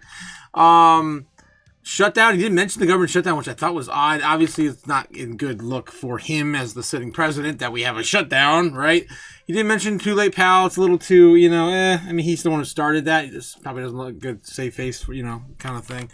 Same thing, of course, with Bitcoin and crypto right now, because that's a hot topic for, of course, the Democrats to hold over the Republicans right now before the midterms. So, yeah, I mean, it makes sense. It makes sense where we're at right now. Fake news. He may have said it. I might have missed it. He started the entire thing off about Biden and the Democrats. So, yeah, I don't think he did either. But other than that, we got, we got bingo twice. That's not too bad. We had to work for Trump a little bit. He I guess that was a little easy since he did mention the 2 things that are named after him. So, oh my God, yeah. What else? What else is new? Yeah, it was pretty good. It was pretty good. I like that he was trying to incorporate elements. Obviously, his administration was incorporating elements to try to get the Democrats to stand up, or at least make the look not great for them. Yeah, but all in all, I mean, crypto's is it holding up after that? We're starting to roll over a little bit now. It is again sell the rumor or the buy the rumor, sell the news type of event. More than likely going to happen. You can see that's already happened since he got down earlier. Actually, it started to drop at 9 o'clock. 9 o'clock. So we rolled this up in preparation for it, and now we're starting to roll it down now. It would be interesting if we actually hold 65K. I'm not betting that we will. I think there's still a little more pain to come until we get through the month. But that's what's happening right now. He's still going around handing out handshakes. Damn. The camera's still following him. Good old handies. Good old handies. Oh shit! I told you guys I couldn't make it through without having a drink or two after that. Man, that was so long. I ran out of other juice a long time ago. Booger Glider says, duh, buy the rumor, sell the news, duh. Oh, yeah, Booger Glider also mentioned earlier, she mentioned, what was it? Did everyone make a little money swing trading? Yes, we did, right, Nabs? Yeah, I made some money today. I feel good about it. I'm about to jump right back in because it's coming back down for round 2. Ooh, I'd like to buy back in. I love to buy back in. If you guys are not familiar with what we're talking about, the Patreon last night, we facilitated a trade. We made about 70% to the upside. If you guys haven't already joined the Patreon, it's only $15 a month. And of course, you can hang out with the Chaos crew and find some of these, diamonds in the rough right now. They're actually moving and making gains. We made 70%. It's crazy. I mean, it went as high as 77% was a Seeker. Something like that. Yeah, I mean, I got out of 70, but I mean, you guys might have got a little bit more, just a little taste. Not too bad. So that's what we were talking about earlier, Booger Glider. What is this? Augustine, how's it going? A lot of blah, blah, blah. These Doge checks. Yeah, I like these Doge checks. Yeah, what's going on with the Department of Government Efficiency? How about those? Yeah, and going back to that as well, that's a really old narrative from the first quarter of 2025. Damn, a lot has changed. All it took was Scott Besson to go over there and kapow! Elon Musk in the face, and then we're not talking about Doge at all anymore. The dog or, the Department of Government Efficiency. But man, it's been a wild day. Been a wild day. I'm sure there's going to be more this week. We also had the Clarity Act bill being, of course, in the works still. Behind the scenes, the banking committee and the crypto bros were hanging out today. So we'll find out a little bit more about that tomorrow morning. I think we'll get some of that the leaks. Hopefully, it was productive and not as unproductive as it was 2 weeks ago because they skipped a week last week. So I'm hoping to hear something at least positive moving into this. Next month. They did give them. Did they give them until March 1st? No, they did.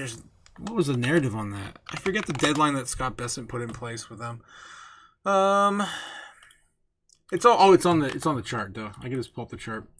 It's on the chart. What was the deadline? Was it March 1st? Yeah, too much winning. I still can't believe we did that. Yes, March 1st was the deadline. It's a loose deadline for them to come some sort of compromise before they start voting again for the Clarity Act. So yeah, we're right around the corner from a couple different deadlines here. Also, Iran also has until March 1st to appease Trump in that. and that nuclear deal, right? So it's going to be really interesting the next 5 days. So next 5 days is what we have left until 5 days. Yeah. Well, technically it's going to be 4 days because this day's pretty much done, spent. All right. Well, I think that's all we got, guys. Is there anything in the chat you guys want to take a look at before we leave? We can take a look at overall crypto bubbles, see if that's holding up real quick, and then I gotta take a piss. I gotta take. Yes. How you doing, Nebs? How you holding on there? Everyone else, couldn't. They're gone. I'm They still left. here. I'm here. Gigi's here. Oh wow, we still got Gigi. Did you see any coins start moving, Gigi? Everything still looking all right? Oh yes, I did. Toshi. Really? Is moving what? up, and I hate it. Like, damn. Why is it going up? I like it. I bought a little bit of Toshi. Was it last week when you were talking about it? Oh my gosh! I just wanted it. Only needs to stay down for like another 15 minutes, but it's already going up. I don't know what's happening. Like, I don't know whether to dive in or. Well, if you want, we can take a look at it real quick. We can take a look at it for you if you want. I need it to go down. Oh my god. I think it might still be on my chart. Maybe. I don't think meme coins really live on my chart though. Oh, yeah, wow, it is. It's actually still there. Yeah, you're right. It did start moving today. It's on the 5-minute chart here. Here's the 15-minute. Yeah, it looks like it started rallying. What was that? Around 9 o'clock this morning. Wow, it's been ripping all day. That's kind of weird. Any idea why it's doing that today? Any particular reason? It's just overall the market's just kind of coming up a little bit since Trump came out. It seems like the same sort of pattern we see on Bitcoin right now. Yep, it is. It could be Toshi Mart's volatility too. Like, I don't know. Look at that. Bitcoin, Toshi. Oh. Is it Bitcoin Toshi? Bitcoin Toshi. Bitcoin Toshi. It won't even load. Never mind, man. It's the same damn chart. It's probably everything right now. Look at that. Ethereum, Bitcoin. So yeah, that's what you're gonna look at right now. ZBEC's a little different though. Look at that ZBEC coming down a little bit. Ran all the way up to almost 2022. 2018. 20218. Jeez, I can't. Jasmine looks like Bitcoin, XCN. About XCM. A little bit like Bitcoin, a little bit. For the most part, everything's going to, of course, follow. Miria, what's Miria look like? How dog shit is that? You really want to know? Do you really want to know? No. What is that? 405? Yeah. Big old dookie. Maybe it's warranted enough for this. They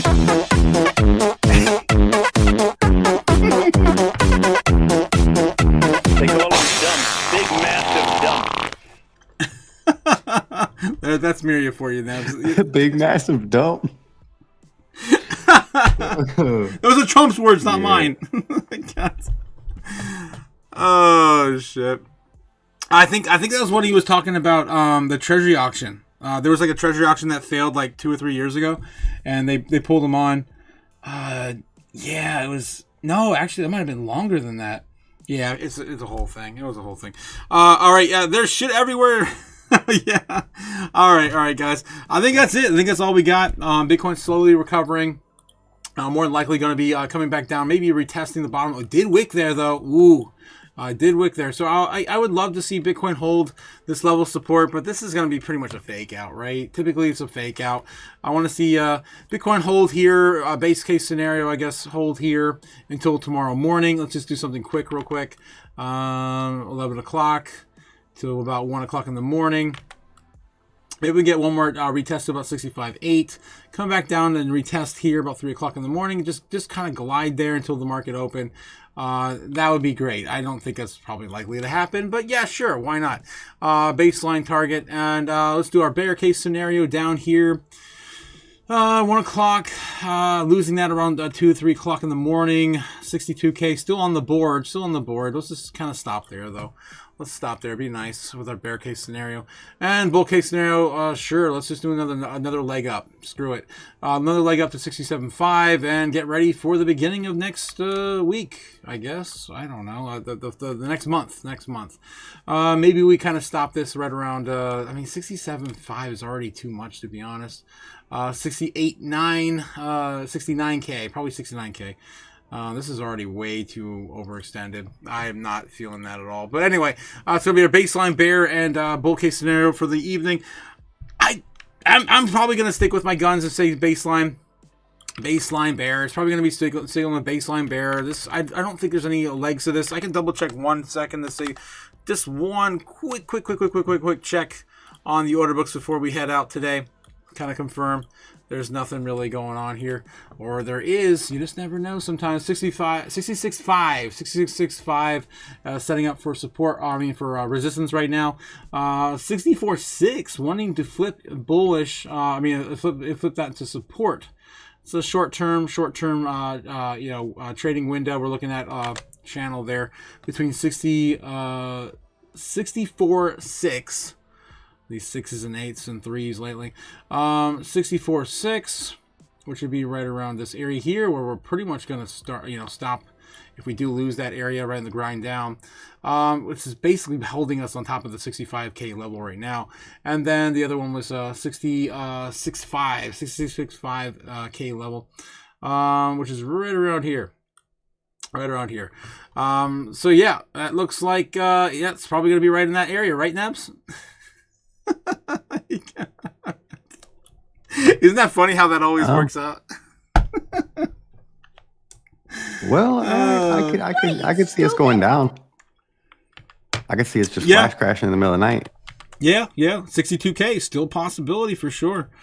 All right, so I'm still going to stick with my guns. Baseline bear, with the hope that we stay above, but not a guarantee. 65K. If you say above 65K, guys, we're still continuing this 2-week pattern, and I think this will be the 18th day. 18 days in a row we've been stuck in this sideways chop. I lost you, Nebs. What the hell? Too many things on my screen tonight. We've been stuck in this sideways chop now for about 2 weeks. Usually it only takes about 2 weeks to produce a new leg up and a new bottom. Again, providing no. Ooh, look at that. 20. Is that 22 days? Damn. I forgot. I didn't count the weekends, I guess. 22 days sideways since the breakout above 225, the 2.5 event. So yeah, that's to the end of the week. We still got to get to Friday to be 22 days. Okay. The drink is talking a little bit now. 19 days after today is concluded. So still solid amount of time, of course, moving sideways in this area to support, basically building their level of support. I still have been feeling a little bit more bearish just based on the amount of longs that are being placed between this 55 and 60K area. So I still think it's possible that we do still chop around the lower 60s for just a little bit longer, but other than that, today, right now, I'm okay with it. And I want to actually remain pretty low until, of course, the foreign market. I guess the options expire on Bitcoin, because usually that is a pretty good indicator that we're going to have a pump on the next following month. All right, guys. So that's all I got for you. Anything you'd like to add, Nebs or Gamma? Before we go for the evening, thanks again for coming out, all of you guys. Thanks again, my Chaos crew. For another. My question. Yes. We didn't look at Toshi right now. Kind of. So is right now a good time to buy or no? Probably not. No. Is it going down? Yeah. It could potentially just be a fake out, right? This is just to buy the rumor, sell the news event. But what if it's not coming out? There's always that. But what if it's not for the last year? Trust. There's always that. Give it another $10,000. Don't say that, Nebs. But what are we at? Yeah, 56,000. That's not even crazy. That's literally what's going to happen. 57, it's 58,000. Isn't that where the order books are at? It is a Yes, it is. The order books do show a break down to probably 56, 57. Yeah, you're right on target with that. I mean, just looking at the order books. But it's not a guarantee because we can go down there and like the market makers did today, they just bought it up. They didn't even try. They didn't even try to crash it further. So they're definitely scooping it up because they got it to the levels they want to, they feel safe accumulating. So it's not a guarantee, but it's still a possibility, and we're still looking at that. And I told my community that I'll be buying 1% of a Bitcoin every single day that's under 60K. I said that today. That is what I'm sticking to. So if you guys aren't part of the Patreon, hang out with us. It's a good time. I can't wait to see. $600 a day? Yes. Well, technically it'd be $550 a day. I could probably keep that up for a week or two, maybe. I'm broke as fuck though. Hey, that's what is that? 1, 2. Damn. This is why you take profits. This is why you got a little bit of stack right on the sidelines. You're waiting for that cheddar to go down. Yeah. No, I've been just sticking with my just in case. 10,000 sats a day. That's what I've been doing right now. So if we get to those extremes, we'll definitely move up. But again, don't forget, the last time we hit 60,000, we were down there for 2 hours, less than 2 hours. It's like an hour and a half. An hour and a half. So if we hit 55,000 or 58,000 or 57,000, I don't think we're going to be there for 10 days or 20 days. I don't think I'll have enough money to facilitate longer than that anyway. So I think I'm good in my at least assessment right now. So guys, yes. Clip one more question from the chat before we head out. Does the Anunnaki wear pants? Well, they do to fit in with society, so we'll say that there. All right, thanks again, guys, for coming on out. It's a great episode. We had a good time. Double feature. It's the first time we ever did a double feature. Perfect time period to do it. Have a good night, guys. I can't believe he said that. We're gonna win so much, you may even get tired of winning. He said it like verbatim. Please, can't take it anymore. Later. Fly me to the moon, let me trade among the stars.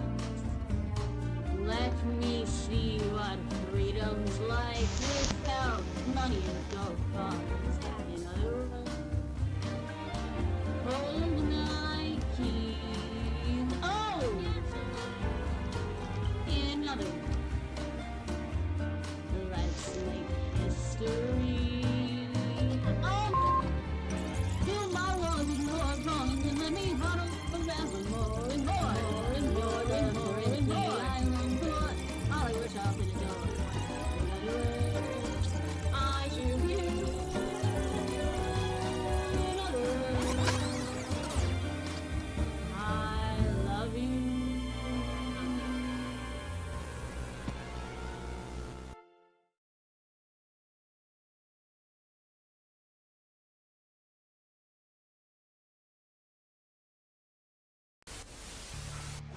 Whoa. All the things, yeah. I'm looking at maybe buying that one a little bit more, or hey, how's it going, guys? Yes, fortune cookie before we go. Yes, fortune cookie. What do we got? I haven't done one of these in a while. You may soon find great thrill from an unlikely source. Ooh. A coin I've never heard of before. Dylan, what's the new one, Dylan? All right, love you guys. I'll catch you again tomorrow. Have a good night. Peace. Later. Watch the cash bird land fade. A new world rises. We've made the trade. The robots are rising. Ice taking the crown. But we're the ones that won't back down.